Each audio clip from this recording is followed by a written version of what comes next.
Chapter 153.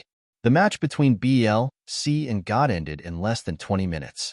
Once God's marksmen were fully developed, BL, C's 5 players were no match for God at all. In the end, God didn't even get a magic dragon. He destroyed BL, C's 3 towers in the middle lane, destroyed their territory, and won the first game. As for PG's side, after Xed was wiped out by 0 for 5, they quickly got a Mystic Dragon. With the help of the Mystic Dragon army, they successfully destroyed all of Xed's towers in the middle lane and won the first round at 25 minutes. Qin Fei's Immortal had 18 kills, 2 deaths, and 10 assists. It was a very brutal game. Han Long couldn't help but sigh. Alright, after this game, the Immortal won't be able to get banned. Yihong replied, but they'll go first in the next game. Won't the Immortal be left for us to ban? Jingyu looked at Qin Fei. Should we ban him? He felt that with Qin Fei's ability, he could easily go up against the Immortal. However, Qin Fei raised his eyebrows after hearing this sentence. What do you mean by ban? Of course we should ban him. Jingyu was confused. You're afraid of the Immortal too? Qin Fei was silent for a moment. I think you have a filter for me. He paused and added, very thick. Jingyu, I can't even refute that. The other team members heard this and sighed in unison. Yihong sighed, sigh. Here we go again. Han Long sighed, sigh. You're showing off your love again. Luo Yiming sighed, sigh. Are you two done yet? Jingyu said innocently, I didn't say anything. Qin Fei simply said, single people see PDA everywhere.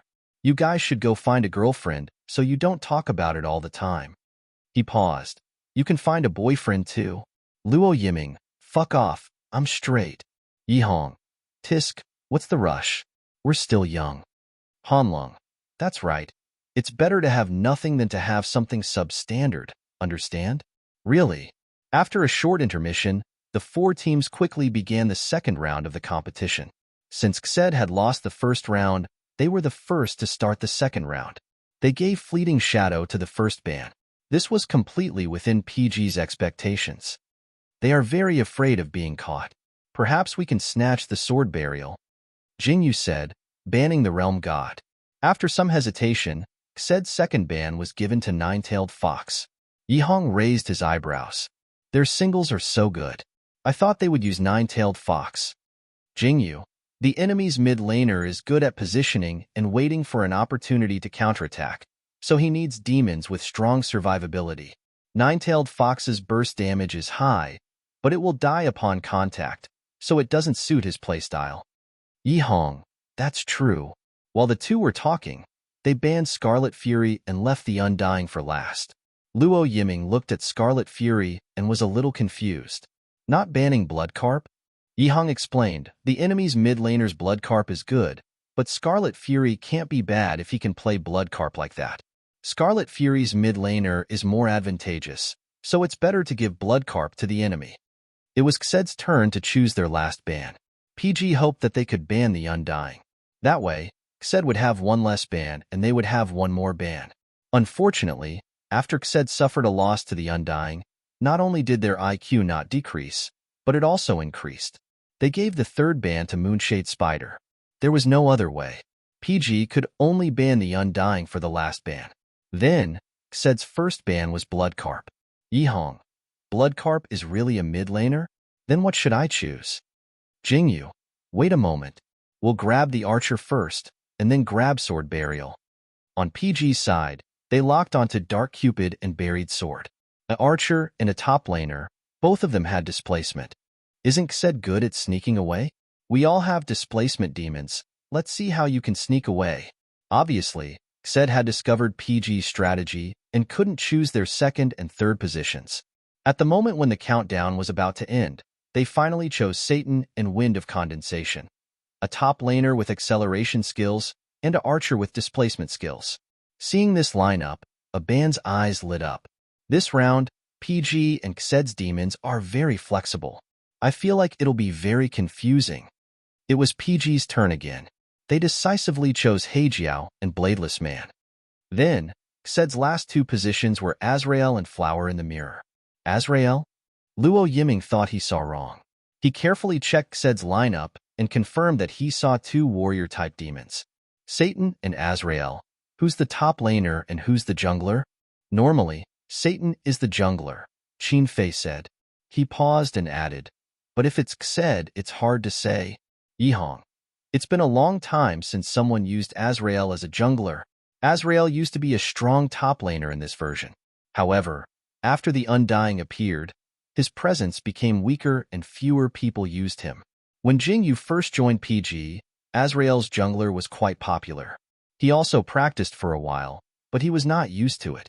The main reason was that Azrael did not have a displacement skill. He was not flexible enough as a jungler. He was a pure warrior type, the kind that fought head-on. He was not like Sword Burial, who could pretend to be an assassin and sneak attack. He was quite suitable for junglers like Qin Fei. PG's last support position was Soul. At this point, both sides' lineups for the second round were decided. PG. Sword Burial, Heijiao, Dark Cupid, Soul, Bladeless Mank said, Satan, Blood Carp, Wind of Condensation, Flower in the Mirror, Azrael in the tense countdown. Both sides used the time to exchange monsters. Then, the moment before entering the battlefield, Jingyu saw Azrael on the other side bring retribution. It was really Azrael's jungler. In this round, both sides' monsters were very flexible. However, the opponent's jungler chose Azrael, who did not have a displacement skill. Jingyu suddenly realized something. He's going to be countered. Sure enough, in the first 5 minutes, Azrael did not gank even once. Jingyu discovered him several times in his own jungle. Again, Jingyu saw Azrael in his own jungle for the 3rd time. He really admired his courage. If I don't kill him once, he'll really think I'm just a pretty face? Jingyu had his Bladeless Man dig into the ground in advance. Then, when Azrael was about to kill the Green Goblin, he dug out and used Retribution. He got the buff that increased his attack speed. At this time, the match had reached the 5th minute. Almost at the same time that Jingyu got the buff from the Green Goblin, his Bladeless Man leveled up to level 6 and had a big move. Without saying anything, he chased after Azrael with his big move. Bladeless Man's big move, Slayer's Will, could increase his movement speed and damage for a period of time. This was a buff big move. It would not directly deal damage to the opponent's monster. How much damage could be dealt during the big move depended on the user's control. When other players used Bladeless Man's big move, it was to chase after low HP players. As long as they could catch up to the opponent's monster, hit it once or twice, and get the monster's head, their goal would be achieved. However, when Jingyu used his big move, the opponent's Azrael was at full HP. The American commentator could not believe his eyes. What is Bladeless Man trying to do by using his big move at this time? Is he trying to fight Azrael one-on-one? An assassin is fighting a warrior one-on-one. He's overestimating himself. Upon hearing this, Aban could already imagine how much pain Country M's commentator's face would be in. I really admire this commentator. No matter how many times he slaps his face, he can still speak so confidently. Tangwa did not listen to the American commentator. When she suddenly heard this sentence, she could not help but ask, Huh? What did he say again? Aban. He said that Jingyu is overestimating himself by using his big move to fight Azrael one-on-one at this time. Tangwa. Ha ha ha ha ha. There was no need to say anything. Just the laughter alone explained everything. And reality had indeed slapped the American commentator's face. Just as Jingyu used his big move, the enemy's Azrael launched a series of combo attacks at Jingyu, wanting to kill him in one go. However, Jingyu's Bladeless Man moved nimbly and almost completely dodged his damage. Then, he used the skill Sharp Claw on Azrael. Hit. When Bladeless Man's strengthened state dealt a critical hit, everyone couldn't help but exclaim, so painful. The Grim Reaper's HP dropped by 1/3 after taking the hit. It looked like his HP bar was lower than Bladeless Man's, but he knew that he still had more HP than Bladeless Man. Therefore, he did not back down. He chased after Bladeless Man fiercely. As for Jingyu, he did not even blink. He controlled his Bladeless Man's snakeskin to dodge Azrael's attacks and counterattack at the same time. Both of their HP were decreasing. At the same time, both of their skills were coming off cooldown. Just as both of their skills were refreshed, Azrael used his skill. Jingyu flashed in the opposite direction and made Bladeless Man appear behind Azrael. While dodging the attack, he turned around and used his skill Sharp Claw. System: Bladeless Man, 1 kill. System: Enemy Azrael has died. The American commentator and spectator. Aban laughed out loud. Ha ha ha. Jingyu flashed behind Azrael and killed Azrael. I just want to ask the American commentator if his face hurts. Tanghua also laughed. Jingyu's assassin is really good. He can compete with Brother Fei. Brother Fei can suppress anyone in the lane. Jingyu can kill anyone in the jungle. Aban: yes. There are only a handful of people who can kill goldfish in the wild zone. The American commentator took a long time to recover from the shock of being slapped in the face. He looked at the replay on the screen and said in disbelief, the increased speed of Bladeless Man is really too nimble. Azrael's hit rate has greatly decreased. I have to say, this GF player's control is really good. He can actually control the increased speed of Bladeless Man. This is not an easy task. The increased speed of Bladeless Man's big move was indeed useful. However, after increasing the speed, the player's control was even higher. Many players missed the opportunity to kill the enemy monsters because their hand speed could not keep up with their movement speed after using Bladeless Man's big move. Some were even accidentally killed. It was fine when chasing and escaping. After all, they knew the general direction. However, if they used the big move in close combat, one wrong move could cause Bladeless Man to deviate from its intended path. However, Jingyu's Bladeless Man seemed to have a life of its own.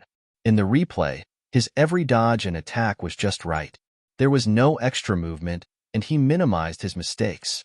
In the end, he used the fragile Bladeless Man to kill Azrael, who had high HP, high defense, and high damage. There was no need for the system to calculate. Everyone could see that during the battle, Jingyu's Bladeless Man's hit rate was much higher than Azrael's. Just like that, PG got first blood. His teammates praised him. Yihong: my fish is amazing. Hanlong: amazing. Jingyu smiled. This is the price for stealing my loot? After saying that, he used Bladeless Man to heal himself. He returned to the jungle and ganked the enemy's top laner. The enemy's top laner, Satan, had less HP than Azrael. Under Qin Fei's suppression and Jingyu's gank, he died in the tower. System: Bladeless Man, double kill. System: enemy Satan is dead. After killing the enemy Satan, Qin Fei and Jingyu rushed to the enemy's jungle at the same time. The enemy's top laner and jungler were all dead. If they didn't fight now, when would they? Tanghua laughed. This is a familiar teamwork, a familiar jungler. Aban: even the way they turn around is so synchronized. Ha ha ha. It's obvious that PG's top laner and jungler are very compatible. Tanghua: yeah. I love watching Brother Fei and Jingyu's teamwork in the jungle. Qin Fei and Jingyu took advantage of the fact that the enemy's top laner and jungler had not revived. They recklessly replenished the loot in the enemy's jungle. However, when they killed the last monster in the enemy's jungle and were about to retreat, the enemy's mid laner, Bloodcarp, could not stand it anymore and showed his face near them. Yihong hurriedly reminded them, the enemy's mid laner is heading toward you. Jingyu said calmly, I see him. Bloodcarp was a half-baked weak mage, but he dared to provoke the enemy's top laner and jungler alone. He was indeed very brave. However, his crowd control and ultimate skills were indeed difficult to deal with, so Jingyu did not plan to take the risk to kill him. He planned to retreat with Qin Fei according to the original plan. However, before he could say anything, Qin Fei's sword burial repositioned and rushed toward Bloodcarp.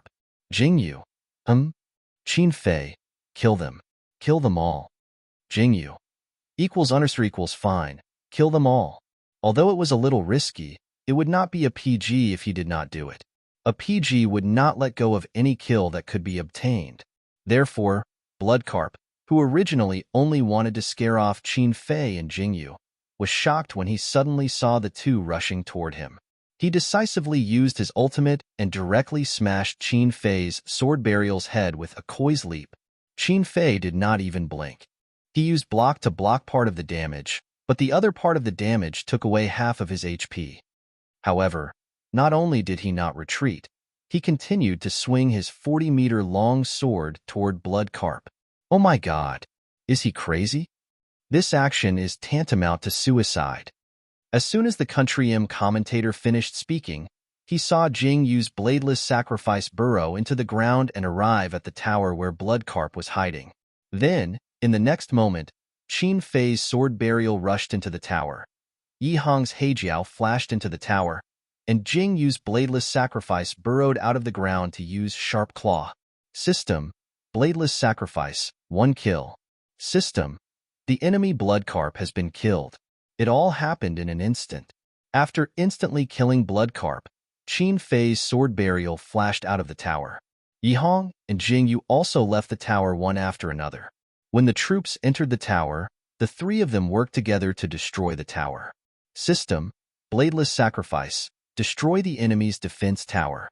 Oh my God! The Country M commentator was so shocked by this wave of actions that his mouth could not close. This PG team is really crazy. I've never seen such a crazy team. Not to mention him, even Aban and Tanghua were shocked by this wave of actions.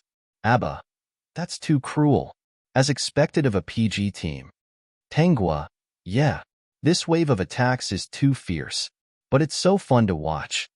Aban, the three of them crossed the tower at the same time and killed Bloodcarp in one hit. They didn't give the enemy a chance to react at all. Qin Fei's tempo is so savage that it's inhumane. Tanghua, I have to say, this wave of actions is very PG. The moment they exited the tower, Qin Fei's sword burial only had a sliver of HP left. He did not panic at all and returned to the city after destroying the tower with his teammates. After the enemy's tower fell, Yi Hong's Heijiao went to the bottom lane. Jing Yu's Bladeless Sacrifice also went to the bottom lane and took the purple demon. After increasing his damage, he ganked the bottom lane. System: Heijiao 1 kill. System: the enemy's Wind of Condensation has been killed. System: Dark Cupid 1 kill. System: the enemy's Flower in the Mirror has been killed. In this wave of gank, Jing Yu did not get a kill, but he successfully led his teammates to destroy the enemy's bottom lane. Then, the four of them destroyed the bottom lane's tower together. At this point, PG's economy was in the lead, and they had almost controlled the direction of the entire game. No one can stop PG now, Tanghua said. Once PG gains an advantage, they will not give the enemy a chance to turn the tables. Aban said, as long as their dragon is not snatched by Xed, I think there will be no suspense in this game. Next, let's take a look at the second game between BL, C and God. As Aban spoke, he switched the live broadcast to another battlefield. BL, C's second game started earlier than PG's, and it was already 13 minutes into the game. BL, C successfully destroyed God's top lane tower, but they lost their bottom lane tower. Aban looked at the economy of both sides and could not help but frown. In this game, BL, C used the same strategy as God. They gave up all their economy to their archer, but the effect was not ideal. Tanghua, yes. BL, C's archer was killed once, so his economy is far behind God's. Aban, the BL, C seems to want to trade towers with God, but I don't think it is wise. God's archer, this economy. Towers will be destroyed very quickly. Tanghua answered first. Sure enough, when both sides attacked the enemy's second tower, BL, C's second tower fell first. Realizing that the strategy of switching towers was not working, BL, C's top laner immediately teleported to the bottom lane to defend the tower while the rest of his teammates rushed to the bottom lane. In the end, before God could destroy the last tower in BL, C's bottom lane, BL, C attacked with all his might and cleared the minions. God's players quickly went to the middle lane and entered the tower through the minions in the middle lane. BL, C attacked with all his might again and cleared the minions in the middle lane. God's players had no choice but to return to the bottom lane and stare at BL, C's bottom lane's last tower. Aban. BL, C's bottom lane's third tower is only left with a sliver of health, but they still managed to defend it. God has not given up and wants to wait for a new wave of minions to enter the tower. However, BL, C once again cleared all the minions before the minions entered the tower. Tangua, I have to say that C is very tenacious. However, this game is very close. If they want to win, they still have to increase their economy.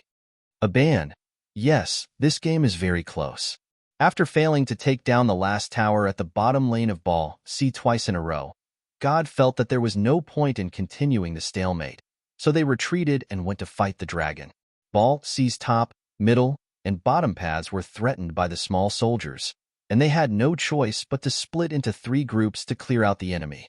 When Li Yin passed by the middle lane, he cleared out a few soldiers. After leveling up, he estimated that it was about time and went to the edge of the dragon pit. As expected, the magic dragon only had a sliver of health left. He hurriedly teleported his sword burial over, and when Flower in the Mirror was crowd-controlled, he decisively dispelled the crowd control and handed over retribution. This punishment was handed out at almost the same time as the enemy jungler. Whether or not he could snatch it all depended on whether the system loved him or not. The result was, System, Sword Burial, conquer the Magic Dragon. System, the Magic Dragon army is about to attack. Tangua, ah! Seeing these 2 system notifications, Tangua screamed, Li Yin is too cool. Ah!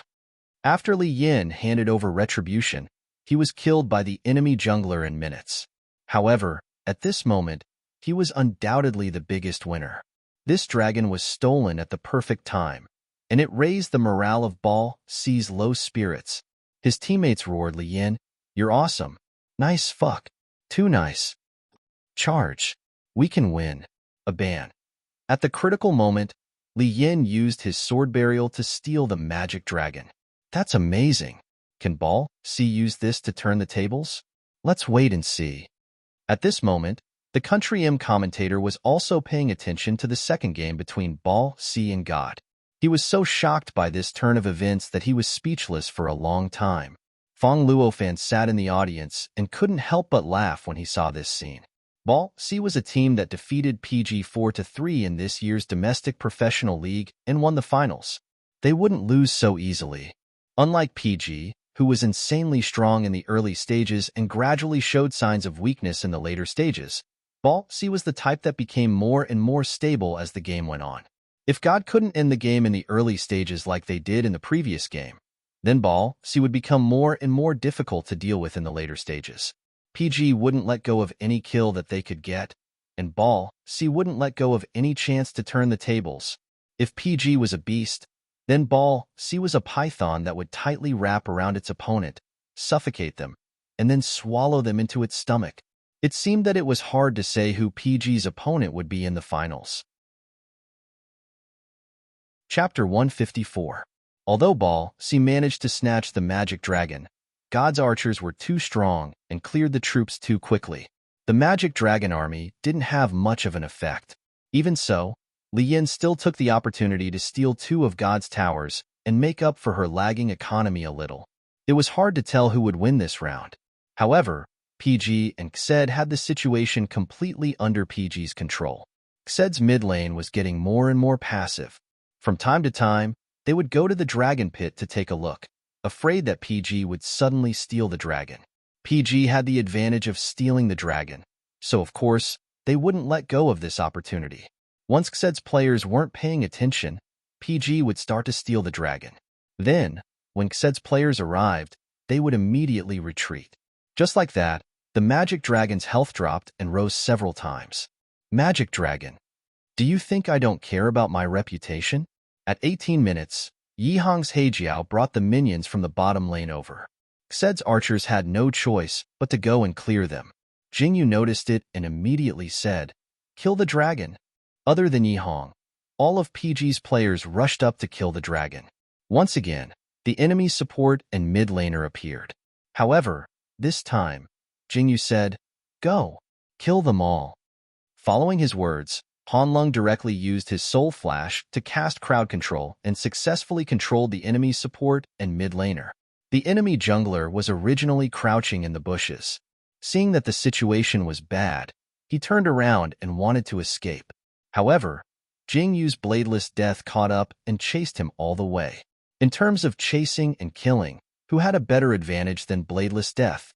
However, before Jing Yu killed the enemy jungler, Luo Yiming's Dark Cupid was the first to teleport to the enemy Blood Carp's face. In 2 seconds, the Blood Carp was killed. The overflowing damage dealt to the enemy's support and top laner. Qin Fei's Sword Burial took the opportunity to attack. System: Dark Cupid, 1 kill. System: the enemy's Blood Carp has been killed. System: Sword Burial, 1 kill. System: enemy Flower in the Mirror has been killed. System: Sword Burial, double kill. System: enemy Satan is dead. System: Bladeless Death, 1 kill. System: enemy Azrael is dead. Jing Yu, nice. Attack the dragon. Luo Yiming, we can fight now. Hurry up. PG's team battle was unexpected. Inksaid suffered heavy losses from 0 for 4. With the enemy jungler dead, the PGs had nothing to worry about. All of them charged toward the magic dragon and took down the magic dragon as quickly as possible. Midway through, the enemy archer tried to snatch it back, but Yihong caught up and sent him flying with a water spout. Hanlong's soul turned around and used a crowd control skill. The enemy archer was unable to move because of the crowd control. Knowing that the dragon would not be able to snatch it, he decisively flashed away after releasing the crowd control. Soon, 2 system notifications appeared on the screen. Frowny Face System: Bladeless Death, conquering the magic dragon. System: the magic dragon army is about to attack. Yihong, nice. Jing Yu, we can do it in 1 wave. Don't return, just go. Luo Yiming, 1 wave, 1 wave, 1 wave. Thus, after the PGs defeated the dragon, they did not return to the city to replenish their health.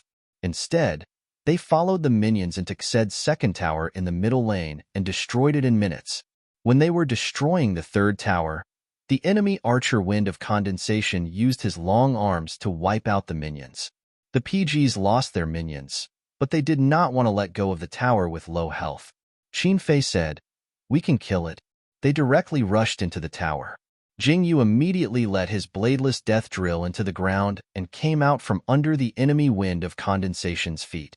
A skill, Sharp Claw, directly scratched off half of his health. Then, Qin Fei's Sword Burial activated a skill and killed Wind of Condensation in the enhanced state. He blocked 1 tower attack and moved out of the tower. The whole set of actions was done in 1 go. During this process, Luo Yiming's Dark Cupid did not stop attacking the tower. System: Sword Burial, 1 kill. System: the enemy Wind of Condensation has been killed. System: Dark Cupid, destroy the enemy's defense tower. Hanlong, 66,666. Soon, the first wave of Magic Dragon Army arrived. All PGs followed the Magic Dragon Army into Xed's territory. Except for the archer, all Xed members were revived. They wanted to clear the troops, but they were smashed by Yihong's Heijiao. System: Heijiao, 1 kill. System: the enemy Blood Carp has been killed.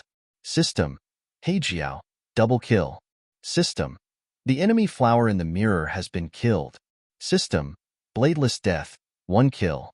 System: the enemy Satan has been killed. System: Azrael, 1 kill. System: our Bladeless Death has been killed. After Jing Yu's Bladeless Death took away the enemy's remaining health, he received a tower attack. Before he could escape, he was hooked back by the enemy jungler Azrael's scythe. He received another tower attack and died gloriously. But it did not matter. He died, but the game was won. Almost at the same time when Jing Yu's Bladeless Death died, the screen froze. Then, the animation of Xed's territory being destroyed was played. The golden word victory appeared on the screen, announcing the end of the second game between PG and Xed. PG won again. Tanghua. Oh my god. This game was so satisfying. A ban. Or rather, every game of PG's was so satisfying. Tanghua. The 2 tower attacks that left the deepest impression on me were the 2 tower attacks. One time, 3 people entered the tower to kill Bloodcarp. The other time, 3 people also entered the tower. 2 of them killed Wind of Condensation, and 1 stole the tower. PG is really too fierce. A ban. The The two tower attacks you mentioned were led by Qin Fei. Qin Fei is really stubborn. I was always worried that he would be killed by the tower, but in the end, he was always able to survive. Tenghua, ha ha ha. Instead, when the game was about to end, Jingyu was killed by the tower. I really feel bad. A ban. It can't be helped. Jingyu's bladeless death was too fragile. He couldn't take the tower attack. Don't forget, his sword burial also gave us a few wonderful tower attacks. Tenghua. The score between PG and Xed is now 2-0. As long as PG wins one more game, they will be able to advance to the finals. A ban. Personally, I don't think there's a problem. Xed's players are strong, but their cooperation is not as good as PG's. This is very obvious when they are fighting as a team. An LD is never a one-man game. Tenghua, yes. After the two bragged about PG, they returned to the game between BL, C and God. The second game between BL, C and God lasted for a full 40 minutes. They turned the tables over and over again. In the end, God still won. However, God did not win easily. There was even an element of luck involved. Even though they won, everyone who supported this team was worried for them. It was very hard to say if they could win the third game in one go. The two people in charge of PG and BL/C were sitting next to Fong Luofan. They were frowning as they watched. Suddenly, they asked, "Can PG win the championship?" Fong Luofan raised his eyebrows. "Shouldn't you be asking if BL/C can advance to the finals now?" The person in charge sighed. "God is too strong." Fong Luofan replied calmly, "BL/C is not weak either." The person in charge was stunned. "You think BL/C can beat God? Why not?" Fong Luofan laughed. "PG might not win the championship, but they won't lose to God. If they lose, they will only lose to BL/C. I think I'll continue watching the game." The person in charge's tone was very perfunctory. He clearly did not think BL/C could beat God.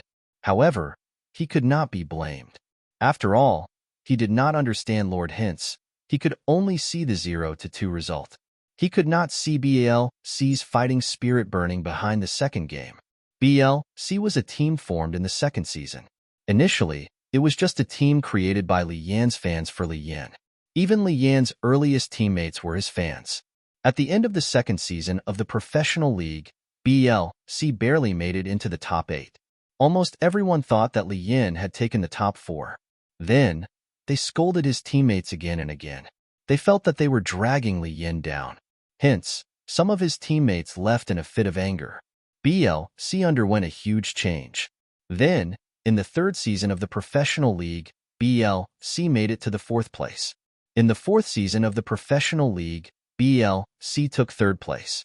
In the 5th season of the professional league, BL/C defeated PG and won the championship. BL/C's strength and ranking had been steadily increasing. It was just like their team's style. In the early stages, they were unpredictable. In the later stages, they became more and more stable. It was no wonder that PG lost to them in the finals and got 2nd place. Hence, in Fong Luofan's eyes, the result of the match between BL/C and God would not be known until the end. As for the match between PG and Xed, there was no suspense. That was what almost everyone thought before the third round of the match started. However, after the third game started, the commentators looked at the lineups of both teams and did not react for a long time. In the end, Tenghua was the first to exclaim, "Sorcerer Jungler?" Aban was also shocked by the lineups. Jingyu is using Sorcerer in this game? In this game, Xed's 3 bans were Sword Burial, Plunder Shadow, and Bladeless Death. Correspondingly, PG's 3 bans were Immortal, Realm God, and Scarlet Fury. Then, Xed stole the first spot from Moonshade Spider. It was obvious that this game was different from the previous 2 games. In this game, Xed started to target junglers. When he first realized this, Jingyu did not panic at all. After all, his card pool was so deep that his opponent could not ban all of them. He let his teammates steal the 2 Cs, Dark Cupid and Nine-Tailed Fox. Then, Xed targeted Flower Petal of Datura and Heart of Ice. Jingyu. Stealing Flower Petal of Datura was understandable. But what was the meaning of stealing Heart of Ice? Yihong. I suddenly have a feeling that the other team is going all out. Hanlong. Even if they can't beat you, they will disgust you to death. What kind of feeling is this? Luo Yiming. Fuck. Ban junglers? Steal junglers. Are they trying to make Jingyu carry our shoes? Jingyu. Equals unequals, but it's okay, right? After all, there is still the novice gift pack, Yihang said, helping Qin Fei to lock Lilith and walking up. Since the other team had released their life cards, they would definitely use their life cards to accompany them to the end, to ensure that they could win this game in one go. Hanlong also said, yes, even if it doesn't work, we can still use archer junglers. As he said that, he helped himself to lock Soul. After all, the other team had Moonshade Spider. Just in case, they still had to restrict the control-type demon. Then, said locked Maha and Windy in the last two spots. Yi Hong. Luo Yiming. Wow, Yezi, you jinx. The novice gift pack has been stolen. Hanlong. Fuck. The assassin junglers were all wiped out. Sword burial was banned, and even Maha, who can be used as a jungler, was not let go. Qin Fei. Why are you panicking? Don't we still have Satan and Wami Liuhua? Yi Hong. Centaur and Wind of Condensation are also okay, but little Jingyu doesn't seem to have practiced much. Jingyu looked at the lineup of the two teams and saw that Xed was very hostile to him. He shrugged helplessly and suddenly said, do you mind if I use mage junglers? Qin Fei. I don't mind. Yi Hong. Sure. Luo Yiming. That's a good idea. Hanlong. Haha, sure. Even though he knew that his teammates wouldn't mind, Jingyu was still surprised to hear them reply so decisively. Then, he smiled and locked on to Black Drake. Ever since Jock started using mages in the jungle and the results were pretty good, I've always wanted to try it out. Seeing that you all have your life cards, even if I lose this game, you can still carry it, right? Qin Fei. Carry it? Yi Hong. Carry it. Luo Yiming. I'll carry this game. Jingyu. You just need to lie down and be a salted fish. Hanlong. It's okay, Jingyu. The probability of you losing is much lower than Yezi and Yiming. Jingyu. No, don't judge me. I haven't used mage junglers in an official game. The probability of my economy falling behind is very high. That being said, Jingyu had practiced mage junglers during his training. The two mages that he practiced the most were Heijiao and Scarlet Fury. Now, Scarlet Fury was banned, so he could only choose Heijiao. After a mage's economy improved, their mid-game burst damage was very high and they could kill the enemy in one set. They were more suitable than warriors and archers for junglers like him, who was used to using assassins. This was the real reason why he chose mage junglers in this game. Soon, the game began and both sides entered the battlefield. The lineup for this game was like this. PG, Lilith, Nine-Tailed Fox, Dark Cupid, Soul, Heijiao said, Windy, Flower Petal of Datura, Maha, Moonshade Spider, Heart of Ice. Because of this game, Xed's Maha and Heart of Ice were both punished, so until the two sides started to line up, PG was not sure who the opponent jungler was. When the game started, Luo Yiming, who got red, went to the bottom lane to line up and saw Maha. Maha, go bottom lane. Heart of Ice jungler. Jingyu. Oh, then I can play. Yi Hong. No, you can't. Jingyu. Oh, right. I'll take mage junglers in this game. Mage and assassin, two squishy tankers. Whoever played jungler would be hard-headed. Jingyu was not as hard-headed as Qin Fei, so he decided to stay in his own jungle and develop. Before he had a big move, he would be a herbivore jungler for now. Anyway, with this lineup for this game, their advantage in the lane was so big that they did not need to gank. In the top lane, Qin Fei's Lilith dominated the lane and suppressed the enemy's Windy under the tower. From time to time, she would lick her opponent's HP and play as strong as possible. In the middle lane, Yi Hong's Nine-Tailed Fox used every skill she had. The enemy's Flower Petal of Datura didn't dare to approach at all. Every time she attacked, she would be licked.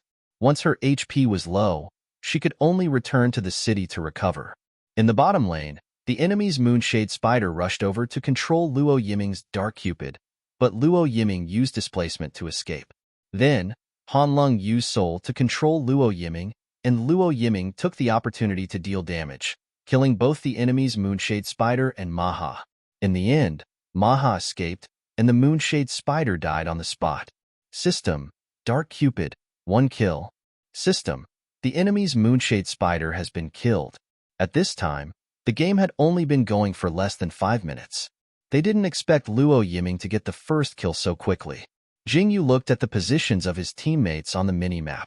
After confirming that there was no pressure in the lane, he continued to farm in peace. He didn't use any support equipment. Instead, he used a jungler's knife that increased magic power, as well as a pair of shoes that increased spell penetration. He planned to get all the mage's critical damage items in one go. However, this would make farming very slow. Fortunately, his hand speed was fast enough, so he didn't have to gank. In short, he focused on farming in the early stages of the game. This is the first time I've seen Jingyu farming in such a peaceful manner. Tangwa said. A ban. After all, he's a mage. He can't afford to be reckless. The bullet screened frowny face. He can't afford to be reckless. Ha ha ha. Ha ha ha. A ban? What are you talking about? You hit the nail on the head. He can't afford to be reckless. He's amazing. Tangwa was also amused by a ban. After a while, she recovered. This is the first time Jingyu has used a mage in an official competition. I don't know how he'll play. A ban. A mage's burst damage is higher than an assassin's, but his normal damage is not as good as an assassin's. The difference in playstyle is still very big. I'm looking forward to Jingyu's mage's performance in a team battle. After a pause, however, in comparison, I'm more curious about what Xed is thinking with this lineup. Tangwa. They probably want to target Jingyu and limit his performance to the greatest extent. However, they even took Heart of Ice and Windy. It's really hard to understand this kind of self-destructive approach. A ban. If it's really self-destructive, then it's fine. However, looking at the situation in the early stages of the game, it's obvious that PG has the upper hand. As if to prove a ban's words, soon, Qin Fei's Lilith used a big move. She directly entered the tower and killed Windy, who had little health left. At the same time, Yi Hong's Nine-Tailed Fox also completed a series of flashes and damage combos, instantly killing the enemy Flower Petal of Datura. System: Lilith, 1 kill. System: enemy Windy has been killed. System: Nine-Tailed Fox, 1 kill. System: enemy Flower Petal of Datura has been killed. What about Jingyu? He continued to fight in the jungle. However, after Qin Fei killed the enemy Windy, Jingyu immediately sent his Heijiao to the top lane. Then, he followed behind Qin Fei's Lilith and invaded the enemy's jungle. Seeing this scene, Tangwa laughed out loud. Aban was puzzled. What are you laughing at? Tangwa. Nothing. I just feel that Jingyu should feel very safe following Qin Fei in the jungle. Aban. Of course, Qin Fei's reputation as the king of the jungle is not undeserved. Live comments frowny face HHHHH ban. You're focusing on the wrong thing. A ban is straight, identification complete. The actual situation was Qin Fei. I'm a fish. Come and take this jungle. Jingyu. Coming, Qin Fei. Take this too. Jingyu. Okay, Qin Fei. Don't worry, I'll be watching. If someone comes, I'll protect you. Jingyu. Okay, Yi Hong, Hanlong and Luo Yiming. Yi Hong. Why isn't this damn game over yet? Hanlong. I'm going to call the police. I'm really going to call the police. Luo Yiming. Why isn't LD like PUBG where you can kill your teammates? Qin Fei turned a deaf ear and led Jingyu to sweep the enemy's jungle, fattening Jingyu's Heijiao. When the enemy's Devil Snare Flower revived and was on its way back to the middle lane, Jingyu's Black Drake suddenly rushed out from the bushes between the two towers.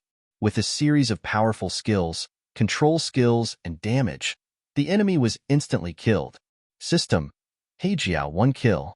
System: the enemy's Flower Petal of Datura has died. Yi Hong, who was clearing the enemies under the tower in the middle lane, saw this scene and felt a sense of déjà vu. Did the enemy's mid laner use this move before?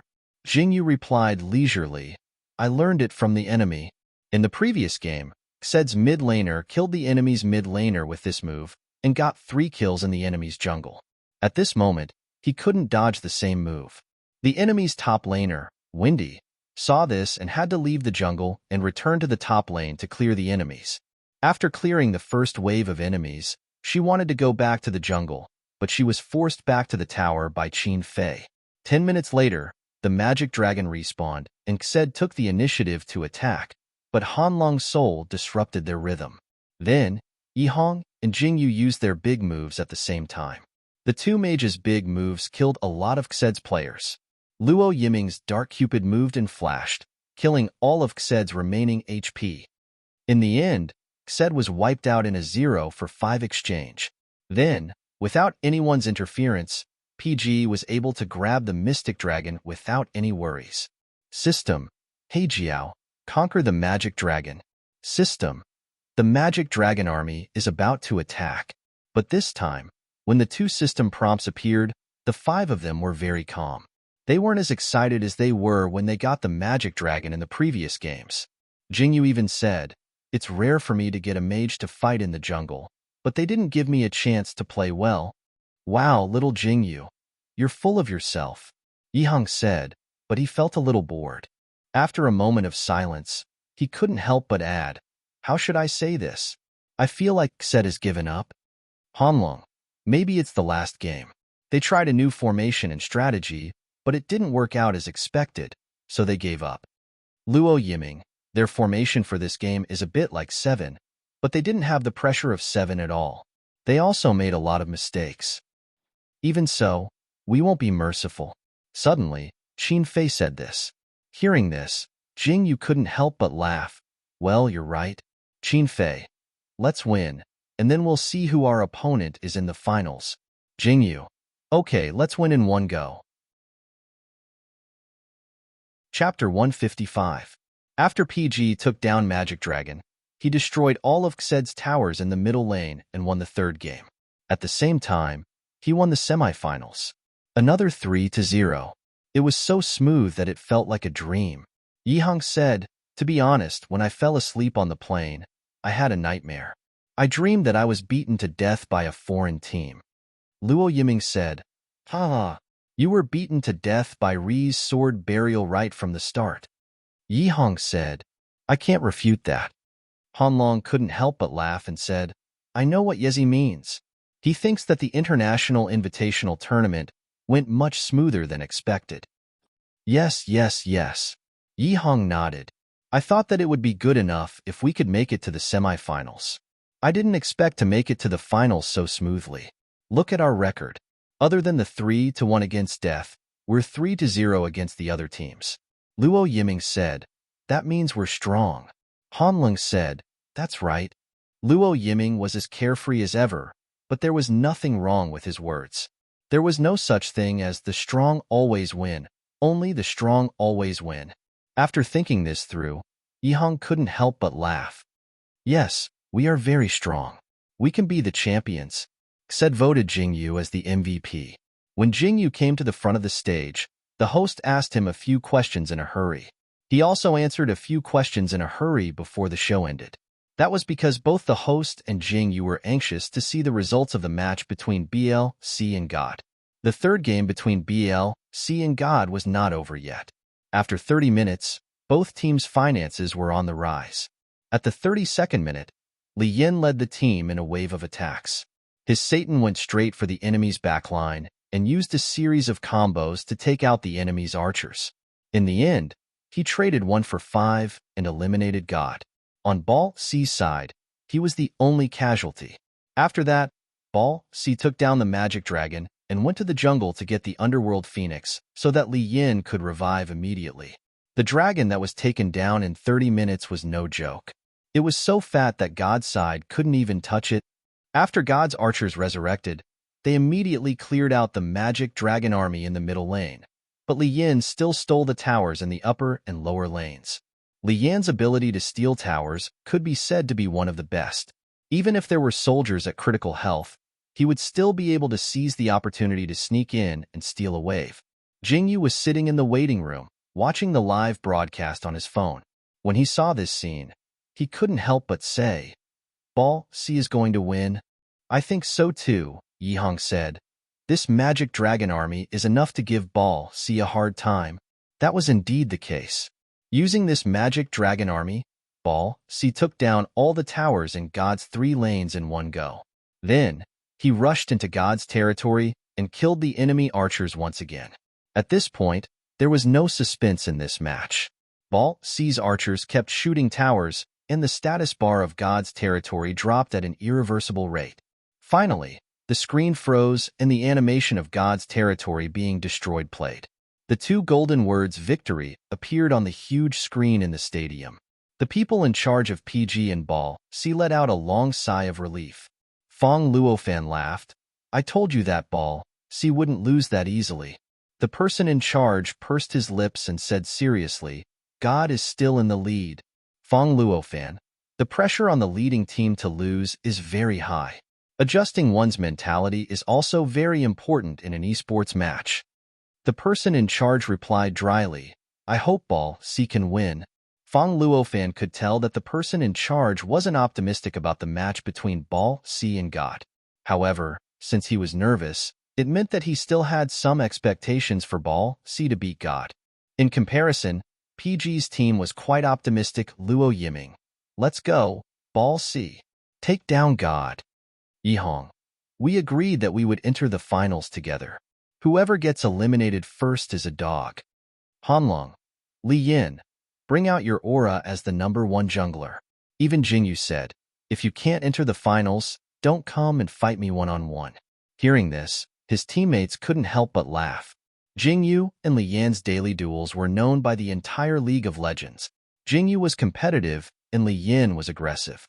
If these two weren't stopped, it wouldn't be strange if they fought for 3 days and 3 nights. At the same time, Aban and Tanghua were also paying attention to the match between Ball C and God Tanghua. "I hope Ball C can win." Aban. "Yes, I think so." Although Aban's commentary was crazy, his predictions were always accurate. His intuition came from his many years of commentating. From this match, it can be seen that Ball C is gradually getting used to God's playstyle and has mastered the way to break it. Ball C's team is really scary. They are getting stronger as they compete. Tanghua. The score is now 2-1. God is in the lead, but I still think Ball C will be able to tie the score in the next match. Aban. If they can tie the score, it will definitely put a lot of pressure on God. Tanghua. Can Ball C beat God and advance to the finals? Let's wait and see. After a short break, the 4th match between Ball C and God began. God made the first move and banned 3 junglers: Sword Burial, Moonshade Spider, and Flower Petal of Datura. Ball C followed up by banning 3 strong junglers: the Undying, Realm God, and Dark Cupid. Then, God stole Satan's position first. The audience was in an uproar. The Country M commentator was also very surprised. God didn't steal the archer in this match? Aban couldn't help but laugh. Is he scared of Li Yan? In the previous match, Li Yan's Satan had killed God's archer several times. Obviously, this played a very important role in the final result of the match and greatly limited God's damage output. Therefore, in this match, God didn't steal the archer first. Instead, he stole Li Yan's Satan. However, Ball C did not panic at all in the face of such a turn of events. They calmly snatched the centaur and the mermaid. Tanghua. Li Yan is really quite calm. Aban. On one hand, the archer position is very important. If God doesn't steal it, Ball C can't not steal it. On the other hand, Li Yan's card pool is not something God can ban. Tanghua. That's true. I heard from Ball C's coach that he made Li Yan guarantee that 6 of his junglers will be the best in the national server. Therefore, no matter how much God bans or steals, Li Yan will at least be the best in the national server. Aban. Oh, that's hard to say. Tanghua. Aban. Did you forget last season's match between Ball C and PG, where 6 junglers were banned? Tanghua. Ha ha ha. While the two were talking, Ball C chose their jungler. It was Bladeless Man. Seeing this demon, Jingyu couldn't help but sigh. Li Yan's Bladeless Man is very good. Luo Yiming. I thought all the good players with Bladeless Man would play Plunder Shadow, but I've never seen Li Yan play Plunder Shadow. Jingyu. You're wrong. All the good players with Plunder Shadow will play Bladeless Man, but the good players with Bladeless Man won't necessarily play Plunder Shadow. Although Plunder Shadow's ultimate move and Bladeless Man's displacement are very similar, Bladeless Man's displacement is much more controllable and has a higher margin for error. Is that so? Luo Yiming replied casually. He wasn't very interested in assassin-type demons. At the same time, Aban was also analyzing. Li Yin took Bladeless Man this round. Personally, I think this demon will be very effective against God. Tanghua, what do you mean? Aban, God's strategy is equivalent to betting the victory on their archer. Ball C's current strategy is to kill the archer first before killing the rest of the team. Bladeless Man is fragile, but its damage is very high. Once it matures, it will be much easier for it to kill the backline than Satan. Li Yin can make Bladeless Man burrow into the ground first, then come out from under the archer's feet and kill him. As if to prove Aban's words, shortly after he finished speaking, Li Yin, who had leveled up and unlocked displacement, immediately had his Bladeless Man burrow into the ground and gank the enemy archer. Together with his own archer, he took down the first kill. System, Bladeless Man, 1 kill. System, enemy Wind of Condensation has been killed. The first kill was taken so quickly that many people didn't react when the system notification popped up. After a while, they realized what it was and exclaimed. Tanghua was the first to exclaim. Ball C took down the first kill in this round. Aban also exclaimed, this is the first time. This is the first time Ball C has taken down the first kill since the start of the battle between Ball C and God. This first kill was very important. It limited the enemy archer's economy and gave Li Yan's economy a small boost. Ball C's strategy was a continuation of the previous round. His teammates learned from God and went on a hunger strike, giving all their economy to Li Yin and his archer. Once they matured, the other teammates only needed to kill a few minions, and they could level up several times. Yihong, to be honest, I don't really like this strategy. Hanlong, me too. Jingyu, but it turns out that Ball C's strategy is very useful. After Li Yin killed the enemy archer, he led his own archer into the jungle. Then, he turned back to clear the enemy's tower.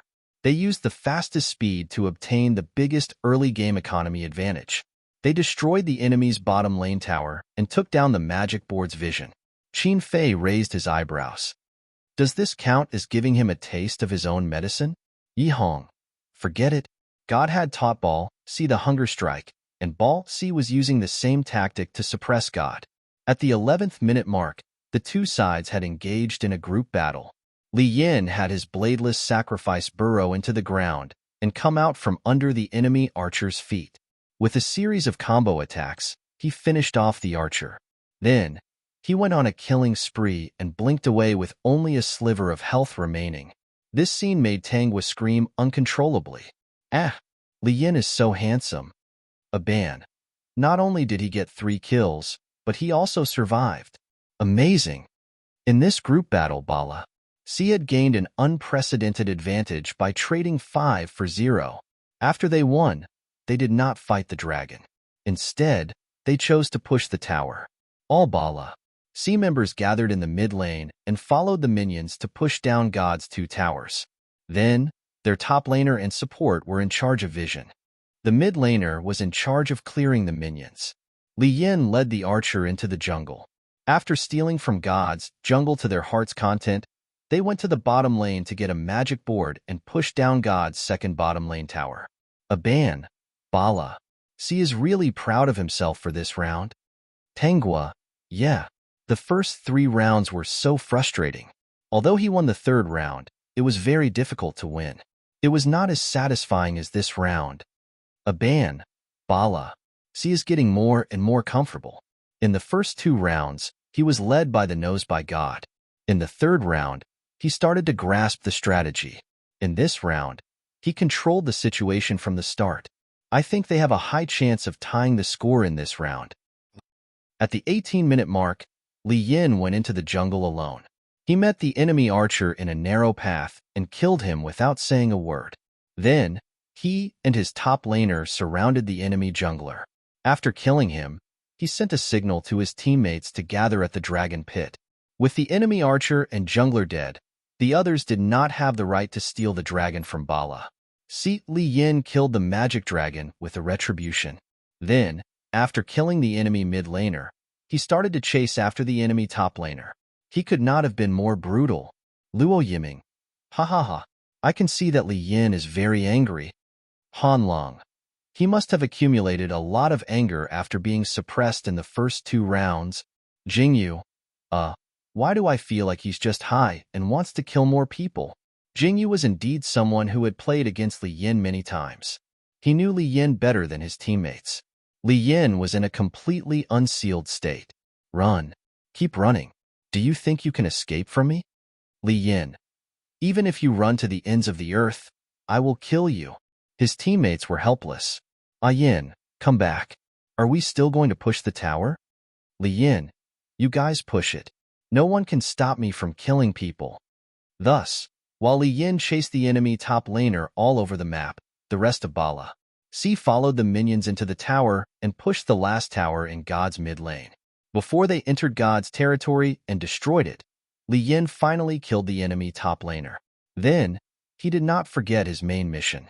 He sneaked into the enemy's territory, killed the archer, and flashed out of the tower. This round ended in 26 minutes. It was much shorter than the previous 3 rounds. Bala C won. 2-2 draw. God's archer died a total of 10 times. All of them were killed by Li Yin alone. A band could not help but sigh. Li Yin is really good. He has never made a mistake in killing archers. The only time he made a mistake was when he was fighting the magic board. He let the magic board leave its active range and caused it to recover health. It wasted a lot of time. Tanghua. Yes, Li Yin's performance is super stable. It's mainly when he's fighting with others. He's a little distracted when farming. He's a typical carnivorous jungler Eban. Now, the score is 2-2. The next round will determine the winner. Whether Bala C can advance to the finals depends on the result of the next round. Tanghua. Wow, if Bala C really defeats God, will the finals be between PG and Bala C? Eban. Haha, yes. Then our country will be the champion and runner-up. In the 5th round, God banned Sword Burial, Moonshade Spider, and Bladeless Man. Then, they stole the first spot from Flower Petal of Datura and Satan from the 2nd spot. This development seemed familiar to PG Luo Yiming. Is God on the same path of no return as Xed? Path of no return. Yihong did not know whether to laugh or cry. However, it was true that in the 3rd round, Xed banned and stole the jungler from Jingyu. In the end, they could not control the jungler well and lost the game. It was no different from digging their own grave. Wasn't this a path of no return? Qin Fei yawned lazily. This method is only used when there's no other way. Yes. Jingyu agreed.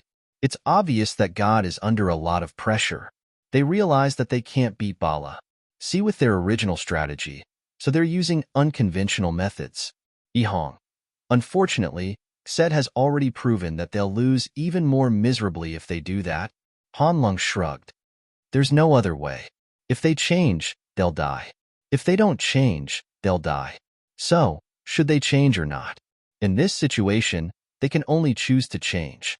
If they use unconventional methods, they'll at least have a chance to win. Otherwise, they'll just be sitting ducks. In the 5th round, God used unconventional methods and restricted Li Yin to the greatest extent. Li Yin had to give up on the warrior and assassin and use Kamal as the archer. Both sides used the same hunger strike tactic. God fattened up their archer while Bala C fattened up Li Yin. PG had experienced Li Yan's Kamal.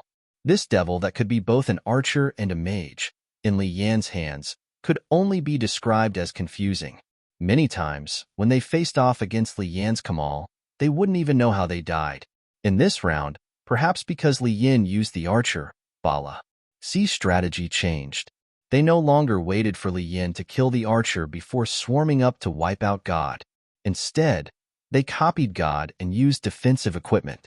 For to protect one, they had to protect Li Yin even if they had to die. This ensured that he could deal as much damage as possible. At the 13th minute, a team battle broke out in the middle lane. Bala C traded 4 for 5 and wiped out God. Li Yan's pentakill. Luo Yiming. Fuck. That's awesome. Yihong. This is what it means to give someone a taste of their own medicine. Hanlong, Bala. C's team is a little scary. I suddenly don't want to play against them anymore. I'd rather play against God. Jingyu was also shocked by Bala. C's strategy. Did they copy God's playstyle and end up with an even scarier result? A ban. In this round, Bala. C copied God's playstyle and dealt a heavy blow to God. This development is too magical. Tanghua. Yeah, it's too magical. As the two teams fought, God kept changing his playstyle. Bala. C's playstyle became more and more similar to God's. In the end, Bala. C copied God's playstyle and dealt a heavy blow to God. A ban. I can see that, Bala. C is getting more and more comfortable in these 5 rounds while God is getting more and more stressed. Bala. C has a huge psychological advantage in this round. They have a high chance of winning. Tanghua. Yes. After the team battle, Li Yan's Kamal only had a sliver of health left. He couldn't take down the magic dragon alone. Hence, he ignored the magic dragon and followed the minions into the tower. He took down God's tower in the middle lane and went into the jungle alone. At this time, God's players hadn't revived. Li Yan was the only one left on the battlefield. Hence, he was able to do whatever he wanted in God's jungle and pulled apart the economy of both teams. Not long after, all the monsters revived. The two teams fought again near the magic board. Bala. C had the economy advantage and took down God in a 2-4-5 trade. Bala. C only lost their mid and support. They could still fight the dragon. Li Yan. Fight the dragon. You can fight it. Go fight it now. Following Li Yan's words, Bala. C gave up on the half-finished magic dragon and rushed into the dragon pit. They took down the magic dragon as quickly as possible. In this round, Bala. C had 2 archers. In addition to Li Yan's Kamal, they also took down Wami Liuhua. The 2 archers took down the dragon very quickly. They didn't give God a chance to revive. Bala. C used this wave of magic dragon to destroy almost all of God's towers in one go.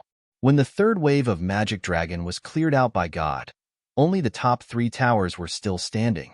However, they only had a sliver of health left. Bala. C's entire team was eyeing this tower. They waited nearby for a while. After a wave of minions came, Li Yan and the archers decisively entered the tower. Each of them took down the remaining health and destroyed the tower. Then, the top laner and support flashed to control the enemy. Li Yan and the archers followed up and attacked. 1 kill, 2 kills, 3 kills. The Country M commentator stared blankly at the situation on the screen. He didn't know what to say. On the other hand, a band's excited voice never stopped. Li Yan's triple kill. No one can stop Li Yan anymore. This round, Bala. C is unstoppable. This is too amazing. A few minutes later, Bala. C's entire team attacked God's territory. The terror of the 2 archers was fully reflected in the later stages of the game. The status bar of God's territory dropped at a terrifying speed. The damage that floated above it made people despair. In the end, God's territory was destroyed. The 2 golden words victory popped up on the big screen, announcing the end of the game. Bala. C defeated God 3-2 and advanced to the finals. Luo Yiming. Holy H*T. Yihong. Holy H*T. Hanlong. Let's have 2 chase 3. Very good. Qinfei. Tisk Jingyu. After all this time, we still have to fight Bala. C. That being said, when the 5 PG players saw this result, they were sincerely happy for Bala. C and proud of their country. The 2 teams that advanced to the finals were actually from the same country. They showed the strength of their country's esports in an unquestionable manner. At this moment in the audience, Fong Luofan laughed loudly. Ha ha ha. I told you that, Bala. C wouldn't lose so easily. Seeing this result, the general manager couldn't help but laugh.